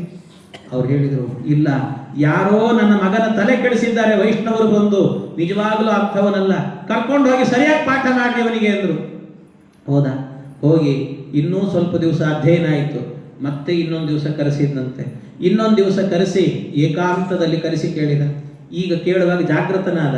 ನಿನ್ನ ಮನಸ್ಸಿಗೆ ಹಿಡಿಸಿದ ಪಾಠ ಅಂತ ಕೇಳಿಲ್ಲ. ಕೇಳಿದ್ರೆ ಮತ್ತೆ ಕಾಡಿಗೆ ಹೋಗ್ತೀನಿ ಅಂತೆಲ್ಲ ಶುರು ಮಾಡಿಬಿಡ್ತಾನೆ ಅವನು. ಅದಕ್ಕೆ ಕೇಳಿದಂತೆ, ನಿನ್ನ ಗುರುಗಳು ನಿನಗೆ ಹೇಳಿಕೊಟ್ಟ ಪಾಠ ಏನು ಅಂತ ಕೇಳಿದರು. ನಿನ್ನ ಗುರುಗಳು ನಿನಗೆ ಹೇಳಿಕೊಟ್ಟ ಪಾಠ ಏನು ಅಂತಂದರೆ, ಆಗ ಮತ್ತೆ ತೊಡೆಯಿಂದ ಕೆಳಗಿಳಿದ್ರು, ಎರಡು ಕೈ ಜೋಡಿಸಿದ್ರು, ತಲೆ ಮೇಲಿಟ್ಕೊಂಡ್ರು, ಹರಯೇ ಸರ್ತಿ ಹೇಳಿದ್ರಂತೆ, ಅಪ್ಪ ನನ್ನ ಗುರುಗಳು ನನಗೆ ಹೇಳಿಕೊಟ್ಟ ಪಾಠ. ಇಲ್ಲಿ ಕಮ್ಯುನಿಕೇಶನ್ ಗ್ಯಾಪ್ ಏನು ಅಂದ್ರೆ, ಇವನ್ ತಿಳಿದದ್ದು ಇವನ್ ಗುರುಗಳು ಅಂದ್ರೆ ಚಂಡಾಮರ್ಕರು ಅಂತ. ಆದ್ರೆ ನಿಜವಾಗ್ಲೂ ಏನಾಗಿತ್ತು ಅಂದ್ರೆ, ಇವನು ತಪಸ್ಸಿಗೆ ಹೋದಾಗ ಈ ಕಯಾದು ಗರ್ಭಿಣಿ ಇದ್ಲು. ಗರ್ಭಿಣಿ ಇದ್ದಾಗ ಇಂದ್ರ ಅಪಹರಣ ಮಾಡಿದ್ದ. ಹುಟ್ಟೋ ಮಗ ನೀಚ ಇರ್ತಾನೆ, ಕೊಂದು ಬಿಡಬೇಕು ಅಂತ ನಾರದರಿಗೊಂದು ರಕ್ಷಣೆ ಮಾಡಿದ್ರಂತೆ. ಮಾಡಿ ಹೇಳಿದ್ರು, ಭಗವದ್ಭಕ್ತ ಇವನು ಕೊಲ್ಲಬೇಡ ಅಂತ. ಗರ್ಭದಲ್ಲಿರುವಾಗಲೇನೆ ನಾರದ ಮಹರ್ಷಿಗಳು ನಿತ್ಯವೂ ಕೂಡ ಭಗವಂತನ ತತ್ವವನ್ನು ಉಪದೇಶ ಮಾಡ್ತಿದ್ರಂತೆ. ಗರ್ಭದಲ್ಲಿರುವಾಗ ನನಗೆ ಉಪದೇಶ ಮಾಡಿದ ನಾರದರು ಹೇಳಿಕೊಟ್ಟ ಪಾಠ ಅಂತ ಪ್ರಹ್ಲಾದ ತಿಳ್ಕೊಂಡಿದ್ದಾನೆ. ಇವನು ಹಿರಣ್ಯಕಶಿಪು ತಿಳಿದಿದ್ದಾನೆ, ಚಂಡಾಮರ್ಕರು ಹೇಳಿಕೊಟ್ಟ ಪಾಠ. Communication gap. ಅವನು ಹೇಳಿದ, ಎರಡು ಕೈ ಜೋಡಿಸಿ ಹೇಳಲಿಕ್ಕೆ ಶುರು ಮಾಡಿದ. ಶ್ರವಣಂ ಕೀರ್ತನಂ ವಿಷ್ಣೋ ಸ್ಮರಣಂ ಪಾದ ಸೇವನಂ ಅರ್ಚನಂ ವಂದನಂ ದಾಸ್ಯಂ ಸಖ್ಯಮಾತ್ಮ ನಿವೇದನಂ ಇತಿ ಪುಂಸಾರ್ಪಿತ ಭಕ್ತಿ. ಇದೇ ನನ್ನ ಗುರುಗಳು ನನಗೆ ಹೇಳಿಕೊಟ್ಟ ಪಾಠ. 9 ವಿಧವಾದ ಭಕ್ತಿಯನ್ನು ಮಾಡಬೇಕು ಅಂತ. 9ರಲ್ಲಿ 9 ಮಾಡಬೇಕು ಅಂತಿಲ್ಲ, 1 ಮಾಡಿದ್ರೂ ಸಾಕಂತೆ. ಶ್ರವಣಂ ಕೀರ್ತನಂ ವಿಷ್ಣೋ. ಶ್ರವಣ ಭಕ್ತಿಗೆ ನಿದರ್ಶನ ಯಾರು ಅಂದ್ರೆ ಪರೀಕ್ಷಿತ್ ಮಹಾರಾಜ. 7 ದಿನಗಳ ಕಾಲ ಉಪವಾಸ ಕೂತ್ಕೊಂಡು ಭಾಗವತವನ್ನು ಕೇಳಿ ಮೋಕ್ಷವನ್ನು ಪಡೆದಿದ್ದಾನೆ. ಇನ್ನು ಕೀರ್ತನ ಭಕ್ತಿಗೆ ನಿದರ್ಶನ ಯಾರು ಅಂದ್ರೆ ಶುಕಾಚಾರ್ಯರು. ಯಾಕೆ 7 ದಿವಸ ಇವನು ಕೇಳಿದಾಗ ಉಪವಾಸದಲ್ಲಿ ಹೇಳಿದ್ರಲ್ಲ ಆ ಮಹಾತ್ಮರು, ಅದು ಕೀರ್ತನ ಭಕ್ತಿಯಿಂದ ಮೋಕ್ಷವನ್ನು ಪಡೆದಿದ್ದಾರಂತೆ. ಸ್ಮರಣ ಭಕ್ತಿಗೆ ಯಾರು ಅಂದ್ರೆ ಪ್ರಹ್ಲಾದರಾಜರೇ. ಎಷ್ಟು ಕಷ್ಟ ಕೊಟ್ಟರೂ ದೇವರ ನಾಮ ಸ್ಮರಣೆ ಬಿಡಲಿಲ್ಲ. ಸ್ಮರಣ ಭಕ್ತಿಯಿಂದ ಮೋಕ್ಷ ಪಡೆದವರು. ಅಷ್ಟೇ ಅಲ್ಲ, ಪಾದಸೇವನ ಭಕ್ತಿಗೆ ನಿದರ್ಶನ ಯಾರು ಅಂದ್ರೆ ಲಕ್ಷ್ಮೀದೇವಿ. ಕೋಟಿ ಕೋಟಿ ಭೃತ್ಯರಿದ್ದರೂ ಕೂಡ ಭಗವಂತನ ಪಾದ ಸೇವೆಯನ್ನು ತಾನೇ ಮಾಡುತ್ತಾಳಂತೆ ಲಕ್ಷ್ಮೀದೇವಿ. ಇದು ಬಹಳ ವಿಶೇಷ. ಅಷ್ಟೇ ಅಲ್ಲ, ಅರ್ಚನ ಭಕ್ತಿಗೆ ನಿದರ್ಶನ ಯಾರು ಅಂತ ಹೇಳಿದ್ರೆ, ಅರ್ಚನ ಭಕ್ತಿಗೆ ಪೃಥು ಚಕ್ರವರ್ತಿ. ಜಗತ್ತಿನಲ್ಲಿ ಪೂಜೆ ನಿಂತು ಹೋದಾಗ ಮೊದಲು ಪೂಜೆಯನ್ನು ಆರಂಭ ಮಾಡಿದವನು, ಅದರಿಂದ ಮೋಕ್ಷವನ್ನು ಪಡೆದ. ಇನ್ನು ವಂದನ ಭಕ್ತಿಗೆ ನಿದರ್ಶನ ಅಕ್ರೂರ. ಯಾಕೆ ಅಂದ್ರೆ ಅಕ್ರೂರ ಹೆಜ್ಜೆಗೂ ಕೂಡ ನಮಸ್ಕಾರ ಮಾಡ್ತಾ ಹೋದಂತೆ. ದೇವರ ಪಾದದ ಗುರುತನ್ನು ನೋಡಿ ಹೆಜ್ಜೆಗೆ ನಮಸ್ಕಾರ. ಹೆಜ್ಜೆ ನಮಸ್ಕಾರ ಅಂತ ಶುರುವಾದ್ದೇ ಅಕ್ರೂರನಿಂದ ಅಂತ. ಆ ರೀತಿ ಮಾಡಿದ. ಅದರಿಂದ ವಂದನ ಭಕ್ತಿಯಿಂದ ಮೋಕ್ಷವನ್ನು ಪಡೆದಿದ್ದಾನೆ. ದಾಸ್ಯ ಭಕ್ತಿಗೆ ನಿದರ್ಶನ ಯಾರು ಅಂದ್ರೆ ಹನುಮಂತ ದೇವರು. ಯಾಕೆ ಎಂಥ ದಾಸ್ಯ ಅವರಿಗೆ ಅಂದ್ರೆ, ಸೀತೆಯನ್ನು ಅನ್ವೇಷಣೆ ಮಾಡಿ ವಾರ್ತೆಯನ್ನು ತಂದು ಸೇತುವೆ ಕಟ್ಟಿ ಯುದ್ಧ ಮಾಡಿ ಮತ್ತೆ ಸೀತೆಯನ್ನು ಒಪ್ಪಿಸೋ ತನಕಲೂ ಕೂಡ ಎಷ್ಟು ತ್ಯಾಗ. ಇಷ್ಟು ಮಾಡಿದ ಹನುಮಂತನಿಗೆ ಕೇಳಿದ್ರಂತೆ, ಸೀತೆಯನ್ನು ಮಾತಾಡಿಸ್ಲಿಕ್ಕೆ ಹೋಗಿದ್ನಲ್ಲ ಹನುಮಂತ, ಆ ಹನುಮಂತ ಹೋದಾಗ ಸೀತಾದೇವಿಯ ಹತ್ತಿರದಲ್ಲಿದ್ದಂತೆ.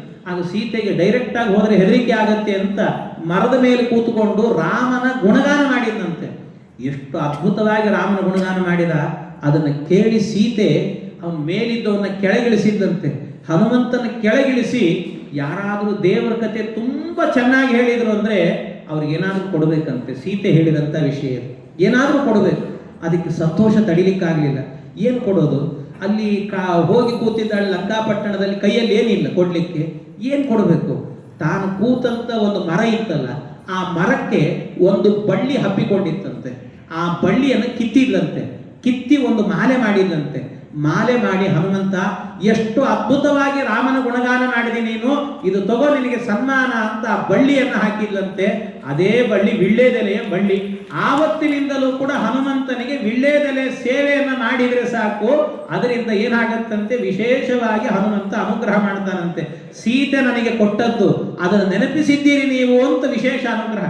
ಆದ್ರಿಂದ ಎಷ್ಟೋ ಜನ ಇವತ್ತು ವಿಳ್ಳೆದೆಲೆ ಇಟ್ಟು ಅಲಂಕಾರ ಮಾಡ್ತಿರ್ತಾರೆ. ಯಾಕೆ ಇದ್ರ ಹಿನ್ನೆಲೆ ಏನು ಅಂತ ಗೊತ್ತಿರೋದಿಲ್ಲ ಎಷ್ಟೋ ಜನರಿಗೆ. ಈ ಹಿನ್ನೆಲೆ ಇರುವಂತಹದ್ದು ಅದಕ್ಕೆ.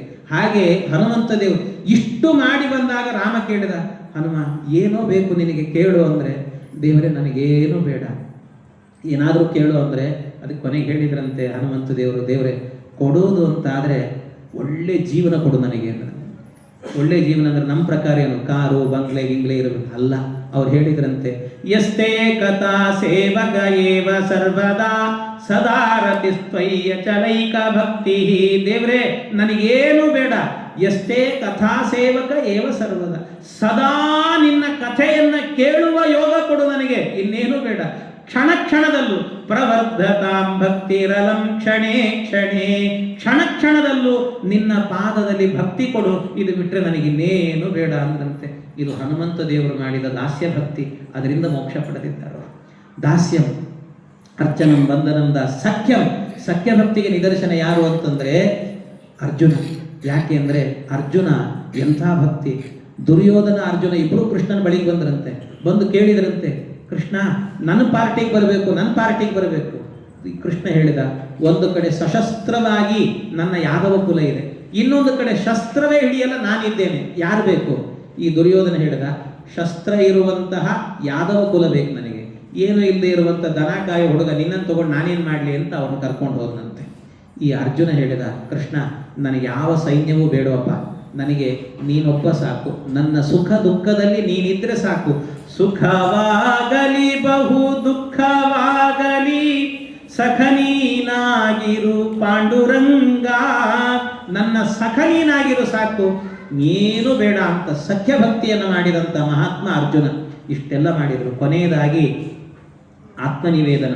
ಅದಕ್ಕೆ ನಿದರ್ಶನ ಯಾರು ಅಂದರೆ ಬಲಿಚಕ್ರವರ್ತಿ. ಎಲ್ಲ ದಾನ ಕೊಟ್ಟ ಮೇಲೆ ಇನ್ನೊಂದು ಪಾದ ಅಂದಾಗ ತನ್ನನ್ನೇ ತಾನು ಸಮರ್ಪಣೆ ಮಾಡಿಕೊಂಡು ಹೀಗೆ ಅಂದರೆ ತನ್ನನ್ನು ಬಲಿ ಕೊಟ್ಟನಲ್ಲ, ಅದರಿಂದ ಆತ್ಮ ಸಮರ್ಪಣೆ ಮಾಡಿದ, ಅದರಿಂದ ಮೋಕ್ಷ ಪಡೆದ. ಹೀಗೆ ಒಂದೊಂದು ಭಕ್ತಿಯಿಂದಲೂ ಮೋಕ್ಷ ಪಡೆದಿದ್ದಾರೆ. 9 ಭಕ್ತಿಯನ್ನು ದೇವರಲ್ಲಿ ಮಾಡಬೇಕು ಅನ್ನೋದನ್ನು ಕಲ್ತಿದ್ದೇನಪ್ಪ ಅಂದರೆ ವದ್ಯತಾಂ ಆಶ್ವಯಂ ವದ್ಯ, ಕೊಂದು ಹಾಕ್ರಿ ಇವನನ್ನ ಅಂತ ಮೊದಲು ಕೊಲ್ಲಿ ಇವನನ್ನ ಅಂತ. ಯಾರು ಹೇಳ್ಕೊಡ್ತಿದ್ದಾರೆ ಇವನಿಗೆ ಅಂತ ಕೇಳಿದ. ಯಾರೋ ನಿನಗೆ ಹೇಳ್ಕೊಡ್ತಿದ್ದಾರೆ ಇದನ್ನೆಲ್ಲವನ್ನು ಕೂಡ ಅಂತ ಆ ಷಂಡಾಮರ್ಕರನ್ನೇ ಕೇಳಿದಂತೆ, ಯಾರು ಇವನಿಗೆ ಪಾಠ ಮಾಡಿದ್ದಾರೆ ಅಂತ. ನಮತ್ ಪ್ರಣೀತಂ ನ ಪರ ಪ್ರಣೀತಂ ಸುತೋ ವದತ್ತೇಂದ್ರ ತವೇಂದ್ರ ಶತ್ರು. ನಾವು ಹೇಳ್ಕೊಡ್ಲಿಲ್ಲ, ಬೇರೆಯವರು ಯಾರೂ ಒಳಗೆ ಬಂದಿಲ್ಲ, ಆದ್ರೂ ನಿನ್ನ ಮಗನಲ್ಲಿ ಇಂಥ ಹರಿಭಕ್ತಿ ಇದೆಯಲ್ಲ, ಹೇಗೆ ಗೊತ್ತಾ? ಏನೂ ಇಲ್ಲ, ಇವನ ರಕ್ತಗತವಾಗಿಯೇನೇ ಹರಿಭಕ್ತಿ ಅನ್ನೋದು ಸೇರಿದೆ, ನಾವೇನು ಮಾಡೋಣ ಅಂದ್ರು. ರಕ್ತದಲ್ಲಿದೆ ಅವನಿಗೆ ಅಂತಂದ್ರು. ಏನೂ ಮಾಡ್ಲಿಕ್ಕೆ ಆಗ್ತಿಲ್ಲ. ಹಾಗಾದ್ರೆ ಕೊಂದು ಹಾಕಿ ಇವನನ್ನ ಅಂದ್ರು. ಬೆಟ್ಟದಿಂದ ಕೆಳಗೆ ಹಾಕಿದ್ರು, ಅನಾಯಾಸವಾಗಿ ನಡ್ಕೊಂಡು ಬಂದಂತೆ. ಹಾವುಗಳನ್ನು ಸರ್ಪಗಳನ್ನೆಲ್ಲ ತಂದು ಹಾಕಿದ್ರೆ ಅದೆಲ್ಲ ಏನಾಗ್ತಿತ್ತು, ಅವನಿಗೆ ಹೂವಿನ ಮಾಲೆ ಆಗಿ ಹೋಗ್ತಿತ್ತಂತೆ. ಒಂದು ಹೋಮ ಮಾಡಿದ್ರು, ದುಷ್ಟ ಆಭಿಚಾರಿಕ ಹೋಮ. ಅದರಲ್ಲೊಂದು ಭೂತ ಬಂತು. ಭೂತ ಕೈಯಲ್ಲಿ ಶೂಲ ಹಿಡ್ಕೊಂಡ್ ಬಂದಿತ್ತು. ಹಾಕವನನ್ನು ಹೊಡಿ ಅಂದ್ರೆ ಶೂಲವನ್ನ ಎಸೆದ್ರೆ ಶೂಲ ಪ್ರಹ್ಲಾದನ ತನಕ ಬಂತು. ಎಲ್ಲ ಪುಡಿ ಪುಡಿಯಾಗಿ ಹೂವಿನ ಮಳೆಯಾಗಿ ಬಿದ್ದೋಯ್ತಂತೆ. ಭಗವಂತ ಎಲ್ಲ ಅವನ ರಕ್ಷಣೆ ಮಾಡುತ್ತಿದ್ದಾನೆ. ಈ ಹಿರಣ್ಯಕಶಿಪು ಬಂದ, ಕೇಳಿದ, ಯಾಕೋ ಇನ್ನೂ ಸಾಯ್ತಿಲ್ಲಲ್ಲ? ಅವನು ಹೇಳಿದ, ಪ್ರಹ್ಲಾದ, ಹರಯೇ ನಮಃ ಜನಾರ್ದನಾನುಸ್ಮರಣಾನುಭಾವಾತ್ ಶ್ರೀವಾಸುದೇವ ಸ್ಮರಣಾನುಭಾವಾತ್.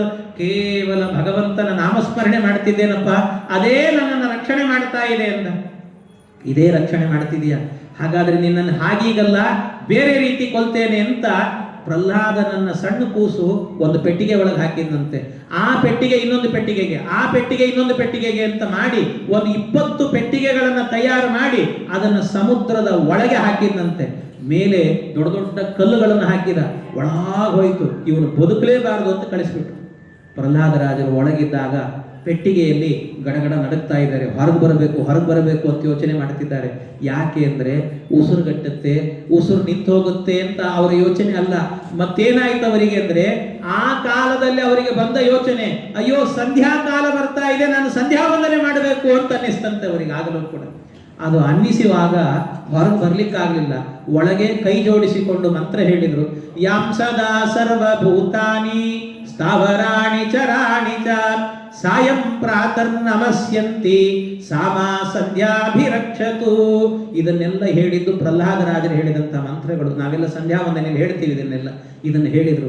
ಯಾಂ ಸದಾ ಸರ್ವಭೂತಾನಿ, ಎಲ್ಲ ಭೂತಗಳು ಜಗತ್ತಿನಲ್ಲಿರುವಂಥವರು ಬೆಳಿಗ್ಗೆ ಸಾಯಂಕಾಲ ಮರ ಗಿಡಗಳು ಪಶು ಪಕ್ಷಿಗಳು ಎಲ್ಲವೂ ದೇವರ ಧ್ಯಾನ ಮಾಡುತ್ತಂತೆ. ನೋಡಿ, ಸಾಯಂಕಾಲ ಆದ್ರೂ ಕೂಡಲೇ ಪಕ್ಷಿಗಳು ಗುಂಪಾಗಿ ಹೋಗ್ತಿರ್ತಾವೆ, ಅವೆಲ್ಲ ಚಿಲಿಪಿಲಿ ಬಿಡ್ತಾವಲ್ಲ, ದೇವರ ಸ್ಮರಣೆ ಮಾಡ್ತಾವಂತೆ. ಬೆಳಿಗ್ಗೆ ಯಾವ ವಾರ್ಡನ್ ಇಲ್ಲದೇನೆ, ಅಪ್ಪ ಅಮ್ಮ ಎಬ್ಬಿಸದೇನೆ ಪಕ್ಷಿಗಳು ಎದ್ದಿರ್ತವೆ. ಯಾಕೆ ಅಂದ್ರೆ ದೇವರ ನಾಮಸ್ಮರಣೆ ಮಾಡಬೇಕು ಅಂತ. ಜಗತ್ತಿನಲ್ಲಿ ಆ ಕಾಲವನ್ನ ಮರೆತು ಮಲಗುವಂತ ಸೂರ್ಯೋದಯ ಆದರೂ ಕೂಡ ಇನ್ನೂ ಕೂಡ ಗೊರಕೆ ಹೊಡೆಯುವ ಒಂದೇ ಒಂದು ಪ್ರಾಣಿ ಅಂದ್ರೆ ಮನುಷ್ಯ ಮಾತ್ರ ಅಂತ ಜಗತ್ತಿನಲ್ಲಿ. ಇನ್ನೆಲ್ಲವೂ ಎದ್ಬಿಟ್ಟಿರ್ತಾವಂತ ಅಂತಹದ್ದು. ಆದ್ರಿಂದಾಗಿ ಪ್ರಹ್ಲಾದರಾಜರು ಹೇಳ್ತಾರೆ, ಆಗ ನಮಸ್ಕಾರ ಮಾಡಬೇಕಪ್ಪ ದೇವರಿಗೆ. ಮಾಡಿದರು. ದೇವರು ನೋಡಿದ, ಎಲ್ಲಾ ಪ್ರಹ್ಲಾದ, ಒಳಗೆ ಮುಳುಗಿ ಸಾಯೋ ಕಾಲದಲ್ಲೂ ಕೂಡ ನನ್ನ ನಾಮಸ್ಮರಣೆ ಬಿಡ್ತಿಲ್ಲಲ್ವೋ ನೀನು, ನಿನ್ನ ನಾನು ರಕ್ಷಣೆ ಮಾಡುತ್ತೇನೆ ಅಂತ ಭಗವಂತ ಬಂದು ತಾಯಿ ಮಗುವನ್ನು ಎತ್ತಿಕೊಂಡು ಬರುವಂತೆ ಬಂದು ಹಿರಣ್ಯಕಶಿಪುವಿನ ಮನೆ ಎದುರಲ್ಲಿ ಬಿಟ್ಟನಂತೆ. ಬಿಟ್ಟರೆ ಆಗ ಪ್ರಹ್ಲಾದರಾಜರು ಹೇಳಿದ್ರಂತೆ, ದೇವರೇ ಮನೆ ತನಕ ಬಂದಿದ್ದೀಯೋ, ಒಳಗೆ ಬಂದು ಹೋಗು, ಒಂದು ಲೋಟ ಹಾಲು ಕೊಡ್ತೀನಿ, ಕುಡಿದು ಹೋಗು ಅಂದ್ರೆ ಭಗವಂತ ಹೇಳಿದ, ನಾನು ಹಿಂಗೆಲ್ಲ ನಿಮ್ಮ ಮನೆ ಒಳಗೆ ಬಾಗ್ಲಲ್ಲಿ ಬರಲ್ಲ, ಸ್ವಲ್ಪ ಹೊತ್ತು ನೀನು ಒಳಗೆ ಹೋಗು, ನಿಮ್ಮ ಮನೆ ಕಂಬ ಹೊಡ್ಕೊಂಡ್ ಬರ್ತೀನಿ, ಕಾಯಿ ಹೊಡೆದು ನೈವೇದ್ಯ ಮಾಡಿ ನನಗೆ ಅಂತ ಹೇಳಿದ್ನಂತೆ ದೇವರು. ಆಯ್ತು ಅಂತ ಇವನು ಬಾಗಿಲು ತಟ್ಟಿದ್ರೆ, ಬಾಗಿಲು ತೆಗೆದದ್ದು ಯಾರು ಅಂತಂದ್ರೆ ಹಿರಣ್ಯಕಶಿಪು. ಅವನು ತೆಗೆದು ನೋಡ್ತಾನೆ, ಪ್ರಹ್ಲಾದ ಇನ್ನೂ ಸಾಯ್ಲಿಲ್ವಾ, ಬಂದ್ಯಾ ಬಾ. ಅವನಿಗೆ ಅನ್ನಿಸ್ತು, ನಾನು ಬ್ರಹ್ಮದೇವರ ಹತ್ರ ವರ ಕೇಳಿದ್ದೆ, ಏನಂತ, ಸಾವು ಬರಬಾರ್ದು, ಬೈ ಮಿಸ್ಟೇಕ್ ನಾನು ಕೇಳುವಾಗ ಏನಾದರೂ ನನಗಲ್ಲದೇನೆ ನನ್ನ ಮಗನಿಗೆ ಸಾವು ಬರಬಾರ್ದು ಅಂತ ಕೇಳಿನೋ ಏನೋ ಅಂತ ಡೌಟ್ ಬಂತಂತ ಅವನಿಗೆ. ಏನು ಮಾಡಿದ್ರು ಸಾಯ್ತಿಲ್ಲ ಇವನು. ಕಡೆಗೆ ಕರೆಸಿದ, ಎಲ್ಲಿದ್ದಾನೋ, ಇಷ್ಟುದ್ದ ಇಲ್ಲ ನೀನು, ಇಷ್ಟುದ್ದ ಇರುವಂತ ವ್ಯಕ್ತಿ ನನ್ನ ಎದುರಲ್ಲಿ ಎಷ್ಟು ಹಾರಾಡ್ತೀಯಲ್ಲ, ಯಾರ ಬಲ ನಿನಗೆ ಅಂತ ಕೇಳಿದ. ಯಾರ ಬಲ ಅಂತ ಕೇಳುವಾಗ ಅವನು ಹೇಳ್ತಾನೆ, ಹರಯೇ ನಮಃ ಅಂತ ಕೈ ಜೋಡಿಸಿದ. ಹೇಳಿದ, ಯಾರ ಬಲ ಅಂತಂದ್ರೆ, ನ ಕೇವಲಂ ಮೇ ಭವತಶ್ಚ ರಾಜನ್ ಸವೈ ಬಲಂ ಬಲಿನಾಂ ಚಾಪರೇಶಾಂ. ಅವನು ಹೇಳಿದ, ಏನಿಲ್ಲ, ಒಂದೇ ಒಂದು, ನನಗೆ ಮಾತ್ರ ಅಲ್ಲ, ನನ್ನ ಜೀವನದಲ್ಲಿ ಮಾತ್ರ ಅಲ್ಲ, ನೀನು ಇಷ್ಟು ದುರಹಂಕಾರದಿಂದ ಮೆರೀತಾ ಇದ್ದೀಯಲ್ಲ, ಈ ದುರಹಂಕಾರದ ಬಲವನ್ನು ಕೊಟ್ಟದ್ದು ಕೂಡ ಹರಿಯೇ ಕೊಟ್ಟದ್ದು, ಹರಿಬಲವೇ ಬಲ, ಹರಯೇ ನಮಃ ಅಂದರು. ಕೇಳುವಾಗ ಒಂದು ಸರ್ತಿ ಬೆರಗಾದ, ಎಷ್ಟು ಬಾರಿ ನನ್ನ ಅರಿಯನ್ನ ಹರಿ ಹರಿ ಅಂತ ಸ್ಮರಣೆ ಮಾಡಿ ನನಗೆಷ್ಟು ವರಿ ಕೊಡ್ತೀಯಲ್ಲೋ ನೀನು ಅಂತ ಸಿಟ್ಟಿನಿಂದ ಕೇಳಿದ. ಎಲ್ಲಿದ್ದಾನೋ ನಿನ್ನ ಹರಿ ಎಂದ. ಸರ್ವತ್ರ ಅಂತಂದ್ರು. ಸರ್ವತ್ರ ಅಂತ ಹೇಳುವಾಗ, ಹಾಗಾದ್ರೆ ಈ ಕಂಬದಲ್ಲಿದ್ದಾನ ನಿನ್ನ ಹರಿ ಅಂದ್ರೆ, ಹೌದು ಅಂದ. ಮತ್ ನನ್ನ ಕಣ್ಣಿಗೆ ಕಾಣಿಸ್ತಾ ಇಲ್ಲಲ್ಲ, ಅಕಸ್ಮಾತ್ ಸ್ತಂಭೆ ನದೃಶ್ಯತೆ ಅಂತ ಕೇಳಿದ. ಕಾಣಿಸ್ತಿದ್ದಾನೆ, ದೃಶ್ಯತೆ ಅಂದ್ರು ಪ್ರಹ್ಲಾದರಾಜರು. ದೃಶ್ಯತೆ ಅನ್ನುವಾಗ ಅವನು ಹೇಳ್ತಾನೆ, ಅಲ್ಲ ಕಾಣ್ತಾ ಇದ್ದಾನೆ ಅಂದ್ರೆ ನನಗೆ ಯಾಕೆ ಕಾಣ್ತಿಲ್ಲ, ನಿನ್ನ ಕಣ್ಣಿಗೆ ದುರಹಂಕಾರ ಅನ್ನುವ ಪೊರೆ ಮೆತ್ತುಕೊಂಡಿದೆ, ಅದನ್ನು ತೆಗೆದು ನೋಡು, ಆ ಶ್ರೀಹರಿ ಕಾಣಿಸ್ತಾನೆ ಅಂತ. ಇದನ್ನು ಹೇಳುವಾಗ, ಆಯ್ತು ನಿನಗೆ ಕಾಣ್ತಾನಲ್ಲ, ಹಾಗಾದ್ರೆ ಅವನನ್ನು ಇಲ್ಲೇ ಕರಿತೇನೆ ಅಂತ ಹೇಳಿ ಅವನ ಎದರಲ್ಲಿ ನಿನ್ನ ಸಂಹಾರ ಮಾಡುತ್ತೇನೆ, ಹೇಗೆ ನಿನ್ನ ರಕ್ಷಣೆ ಮಾಡ್ತಾನೋ ನೋಡ್ತೇನೆ ನಾನು ಅಂತ ಖಡ್ಗವನ್ನು ಹಿಡಿದುಕೊಂಡು ಓಡಿ ಹೋಗಿ ಝಾಡಿಸಿ ಒಂದು ಸರ್ತಿ ಕಂಬವನ್ನು ಒದ್ದನಂತೆ. ಆ ಕಂಬವನ್ನು ಒದಿತಾ ಇದ್ದಂತೆ ಸ್ಫೋಟದ ಶಬ್ದ ಆಯಿತು. ಆ ಸ್ಫೋಟದ ಶಬ್ದ ಆಗ್ತಾ ಇದ್ದಂತೆ, ಸತ್ಯಂ ವಿಧಾತುಂ ನಿಜ ಭೃತ್ಯ ಭಾಷಿತಂ ವ್ಯಾಪ್ತಿಂ ಚ ಭೂತೇಷ್ವಖಿಲೇಷು ಚಾತ್ಮನಃ ಅದೃಶ್ಯತಾತ್ಯದ್ಭುತ ರೂಪಮುದ್ವಹಂ ತಂದೇ ಸಭಾಯಾಂ ನ ಮೃಗಂ ನ ಮಾನುಷಂ ತಂದೇ ಸಭಾಯಾಂ ನ ಮೃಗಂ ನ ಮಾನುಷಂ ತಂದೇ ಸಭಾಯಾಂ ನ ಮೃಗಂ ನ ಮಾನುಷಂ ಉಗ್ರಂ ವೀರಂ ಮಹಾವಿಷ್ಣುಂ ಜ್ವಲಂತಂ ಸರ್ವತೋಮುಖಂ ನೃಸಿಂಹಂ ಭೀಷಣಂ ಭದ್ರಂ ಮೃತ್ಯುಂ ನಮಾಮ್ಯಹಂ ನರಸಿಂಹೋ ಕಿಲಾಜ್ಞಾನಮತದ್ವಾಂತ ದಿವಾಕರಃ ಜಯತ್ಯಮಿತ ಸಜ್ಞಾನ ಸುಖ ಶಕ್ತಿ ಪಯೋನಿಧಿ. ಲಕ್ಷ್ಮೀ ನರಸಿಂಹದೇವರ ಪಾದಾರವಿಂದಕ್ಕೆ ಗೋವಿಂದ ಗೋವಿಂದ. ಹೀಗೆ ಲಕ್ಷ್ಮೀ ನರಸಿಂಹದೇವರು ಆ ಕಂಬದ ಸ್ಫೋಟ ಆಗ್ತಾ ಇದ್ದಂತೇನೆ, ಆ ಸ್ಫೋಟದ ಶಬ್ದವೇನೆ 14 ಲೋಕಕ್ಕೆ ಕೇಳಿಸ್ತಂತೆ. ಅಲ್ಲೆಲ್ಲ ಇರುವ ದೇವಾನುದೇವತೆಗಳಿಗೆಲ್ಲ ಆ ಶಬ್ದ ಆಹ್ವಾನ ಕೊಟ್ಟಂತೆ ಇತ್ತು. ಲಕ್ಷ್ಮೀ ನರಸಿಂಹದೇವರ ಅವತಾರ ಆಗ್ತಿದೆ, ತಾವೆಲ್ಲ ಬರಬೇಕು ಅಂತ ಆಹ್ವಾನ ಕೊಟ್ಟಂತೆ ಇತ್ತಂತೆ. ಎಲ್ಲ ದೇವತೆಗಳು ಬಂದಿದ್ದಾರೆ, ಭಗವಂತ ಪ್ರಕಟಗೊಂಡಿದ್ದಾನೆ. ಎಂಥ ದಿವ್ಯ ರೂಪರಿ ಸ್ವಾಮಿದು ಭಗವಂತನದ್ದು, ಎಂಥ ದಿವ್ಯ ರೂಪ. ಇವನು ಯೋಚನೆ ಮಾಡ್ತಿದ್ದಾನಂತೆ, ಯಾರಿದು ಅಂತ. ಎಷ್ಟು ಸರ್ತಿ ಸ್ವರ್ಗ ಭೂಮಿ, ಭೂಮಿ ಸ್ವರ್ಗ ಅಂತ ಓಡಾಡಿದ್ದೀನಿ, ಒಂದು ದಿವಸವೂ ಕೂಡ ನನ್ನ ಕಣ್ಣಿಗೆ ಪ್ರಾಣಿ ಬಿದ್ದಿಲ್ಲಲ್ಲ, ಇದು ಒಂದು ಕಂಡಿತ್ತು ಅಂದ್ರೆ ವರ ಕೇಳುವಾಗ ಇದನ್ನು ಸೇರಿಸಿಬಿಡ್ತಿದ್ನಲ್ಲ ನಾನು ಅಂತ ಅನ್ಕೊಂಡಂತೆ. ಏನ್ ಮಾಡೋದು, ಕಾಣ್ತಾ ಇಲ್ಲ. ಆದ್ರೂ ಯೋಚನೆ ಮಾಡ್ತಾನೆ, ಎಂಥ ದಿವ್ಯ ರೂಪ. ಕರಾಳ ದಂಷ್ಟ್ರಂ ಕರಬಾಲ ಚಂಚಲ. ಎಂಥ ದಿವ್ಯವಾದದ್ದು ಅಂದ್ರೆ, ನಾಲಿಗೆ ಹೊರಗೆ ಬಿಟ್ರೆ ಗರಗಸದಂತೆ ಕಾಣ್ತಿತ್ತಂತೆ, ಮೂಗಲ್ಲಿ ಆಗಾಗ ಉಸಿರಾಡ್ತಿದ್ದಂತೆ, ಸಮುದ್ರಗಳು ಅಲ್ಲೋಲ ಕಲ್ಲೋಲ ಆಗ್ತಾ ಇದ್ವಂತೆ, ಕಣ್ಣು ಬಂಗಾರವನ್ನ ಬೆಂಕಿಯಲ್ಲಿಟ್ಟು ಕಾಯಿಸಿದಾಗ ಹೊಳೆಯುತ್ತಲ್ಲ ಹಾಗೆ ಹೊಳಿತಾ ಇತ್ತಂತೆ. ಇನ್ನು ಅವನ ಹಣೆಯ ಮೇಲಿದ್ದಂಥ ಕೂದಲುಗಳೆಲ್ಲವೂ ಕೂಡ ಮುಂದೆ ಬಿದ್ದಾಗ ಅದನ್ನು ಮೇಲೆ ಮಾಡೋಣ ಅಂತ ಸುಮ್ಮನೆ ಹೀಗೆ ಮೇಲ್ ಮಾಡಿದ್ರೆ ಮೇಲಿದ್ದಂಥ ಮೋಡಗಳೆಲ್ಲವೂ ಕೂಡ ಚದುರಿ ಹೋಗ್ತಾ ಇದ್ವಂತೆ. ಅಂಥ ದಿವ್ಯವಾದಂಥ ರೂಪ ಭಗವಂತನದ್ದು. ನೋಡ್ತಾ ಇರುವಾಗಲೇ ಮೀಮಾಂಸ ಮಾನಸ್ಯ ಯೋಚನೆ ಮಾಡ್ತಿದ್ದಾನೆ. ಅಷ್ಟರಲ್ಲಿ ಅವನನ್ನು ದರ ದರ ದರ ದರ ಎಳ್ಕೊಂಡು ಹೋಗಿ ಆ ಹೊಸ್ತಿಲ ಮಧ್ಯದಲ್ಲಿ ನಿಂತುಕೊಂಡು ಅವನು ಹೇಳಿದ್ದ, ಒಳಗಲ್ಲ ಹೊರಗಲ್ಲ, ಹೊಸ್ತಿಲ ಮಧ್ಯದಲ್ಲಿ ಇಟ್ಟುಕೊಂಡ, ಮೇಲಲ್ಲ ಕೆಳಗಲ್ಲ, ತನ್ನ ತೊಡೆ ಮೇಲೆ ಹಾಕೊಂಡ. ನರವಲ್ಲ ಮೃಗವಲ್ಲ, ನರಮೃಗನಾಗಿ ಬಂದಿದ್ದಾನೆ ಭಗವಂತ. ಹಗಲಲ್ಲ ರಾತ್ರಿಯಲ್ಲ, ಸಂಧ್ಯಾ ಕಾಲದಲ್ಲಿ ಬಂದಿದ್ದಾನಂತೆ ಪರಮಾತ್ಮ. ಈ ರೀತಿ ಬಂದು ಪರಮಾತ್ಮ ಅವನ ಸಂಹಾರ ಮಾಡಬೇಕು ಅಂತ ಹಿಡಿದು ಹೊಟ್ಟೆಯನ್ನ ಬಗದರೆ ರಕ್ತ ಚಿಮ್ಮಿತು, ಅಭಿಷೇಕ ಆಯಿತು ಪರಮಾತ್ಮನಿಗೆ. ಎಲ್ಲ ಕರುಳುಗಳನ್ನು ಕಿತ್ತಿ ಮಾಲೆ ಹಾಕೊಂಡಂತೆ ಜಗನ್ನಾಥದಾಸರು ಹೇಳ್ತಾರೆ, ಆ ಹೊಟ್ಟೆ ಒಳಗೆ ಕೈ ಹಾಕೋದು ತೆಗೆಯೋದು ಮಾಡ್ತಿದ್ದಂತೆ.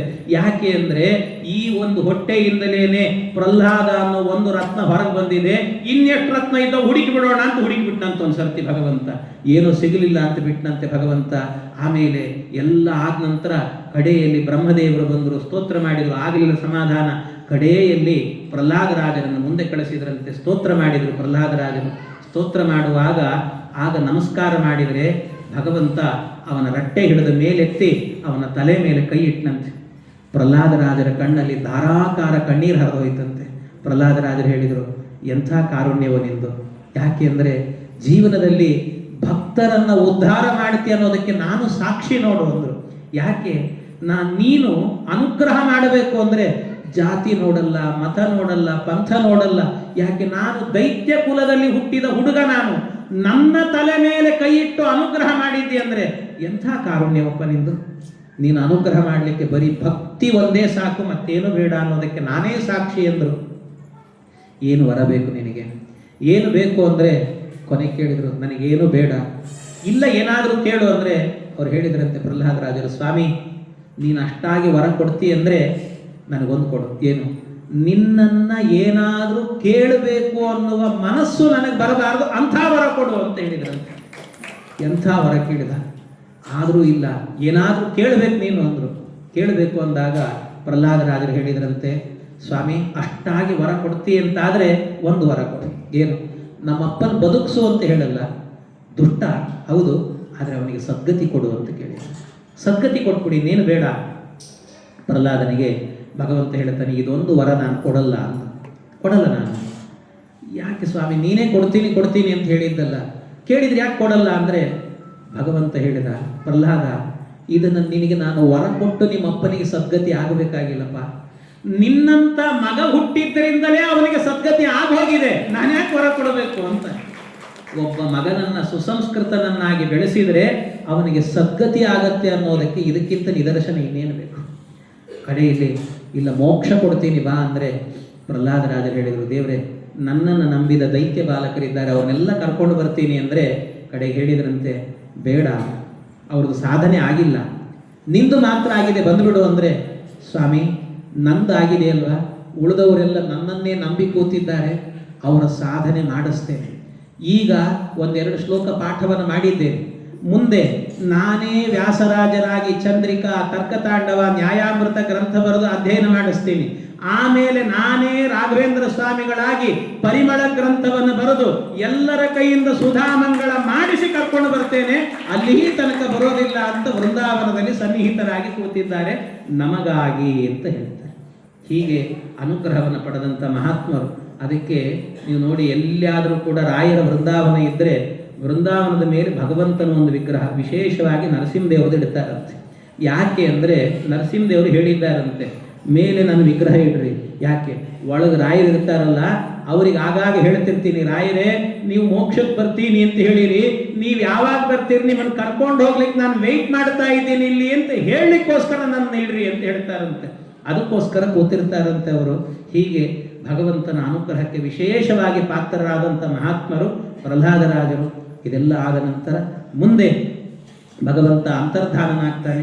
ಬಹಳ ಜನರಿಗೆ ಒಂದು ಗೊಂದಲ, ಲಕ್ಷ್ಮೀ ನರಸಿಂಹದೇವರು ಅಂದ್ರೆ ಸಿಟ್ಟಲ್ಲಿರ್ತಾರೆ, ಅವ್ರ ಫೋಟೋ ಮನೆಯಲ್ಲಿ ಇಟ್ಕೊಳ್ಬೋದು ಇಲ್ಲೋ ಅಂತ ಎಷ್ಟೋ ಜನ ಕೇಳ್ತಿರ್ತಾರೆ. ನನಗೆ ಪ್ರವಚನಕ್ಕೆ ಹೋದಾಗ ಫೋಟೋ ಇದ್ದರೆ ನಮಗೇನಾದರೂ ಮಾಡಿಬಿಡ್ತಾರೆ. ನಾನು ಹೇಳೋದು ಇಷ್ಟೇ, ಲಕ್ಷ್ಮೀ ನರಸಿಂಹ ಇಟ್ಕೊಳ್ಬೇಕು ಅಂತ ಹೆದರಬಾರ್ದು. ಅದಕ್ಕೆಲ್ಲ ನಾನು ಅವರಿಗೆ ಯಾವಾಗಲೂ ಹೇಳೋದು ಒಂದೇ ಒಂದು, ನೀವು ಹಿರಣ್ಯಕಶಿಪು ಆಗಿದ್ರೆ ಇಟ್ಕೊಳ್ಬೇಡ್ರಿ, ಪ್ರಹ್ಲಾದ ಆಗಿದ್ರೆ ಇಟ್ಕೊಳ್ರಿ. ಯಾಕೆ? ಪ್ರಹ್ಲಾದನಿಗೆ ಹೆದರಿಕೆ ಆಗಲಿಲ್ಲ, ಅದರಿಂದ ಪ್ರಹ್ಲಾದ ಆಗಿದ್ರೆ ಇಟ್ಕೊಳ್ರಿ, ಹಿರಣ್ಯಕಶಿಪು ಅಂದರೆ ಇಟ್ಕೋಬೇಡ್ರಿ ಅಂತ. ಹಾಗಾಗಿ ನೀವು ಪ್ರಹ್ಲಾದರಾಗಬೇಕು, ಲಕ್ಷ್ಮೀ ನರಸಿಂಹದೇವ್ರನ್ನ ಮನೆಯಲ್ಲಿ ಇಟ್ಟುಕೊಂಡು, ಅಥವಾ ಹಿರಣ್ಯಕಶಿಪು ಆಗಬೇಕು, ನಿಮಗೆ ಬಿಟ್ಟಿದ್ದು ಅಂತ. ಹೀಗೆ ಲಕ್ಷ್ಮೀ ನರಸಿಂಹದೇವರ ಅನುಗ್ರಹ ಮಾಡಿ ಅಂತರ್ಧಾನರಾದರು ಅಂತ ಅವರ ಚರಿತ್ರೆ. ಇದಾದ ನಂತರ ಮುಂದೆ ಅನೇಕ ಮನ್ವಂತರಗಳ ಚರಿತ್ರೆ ಬರುತ್ತೆ.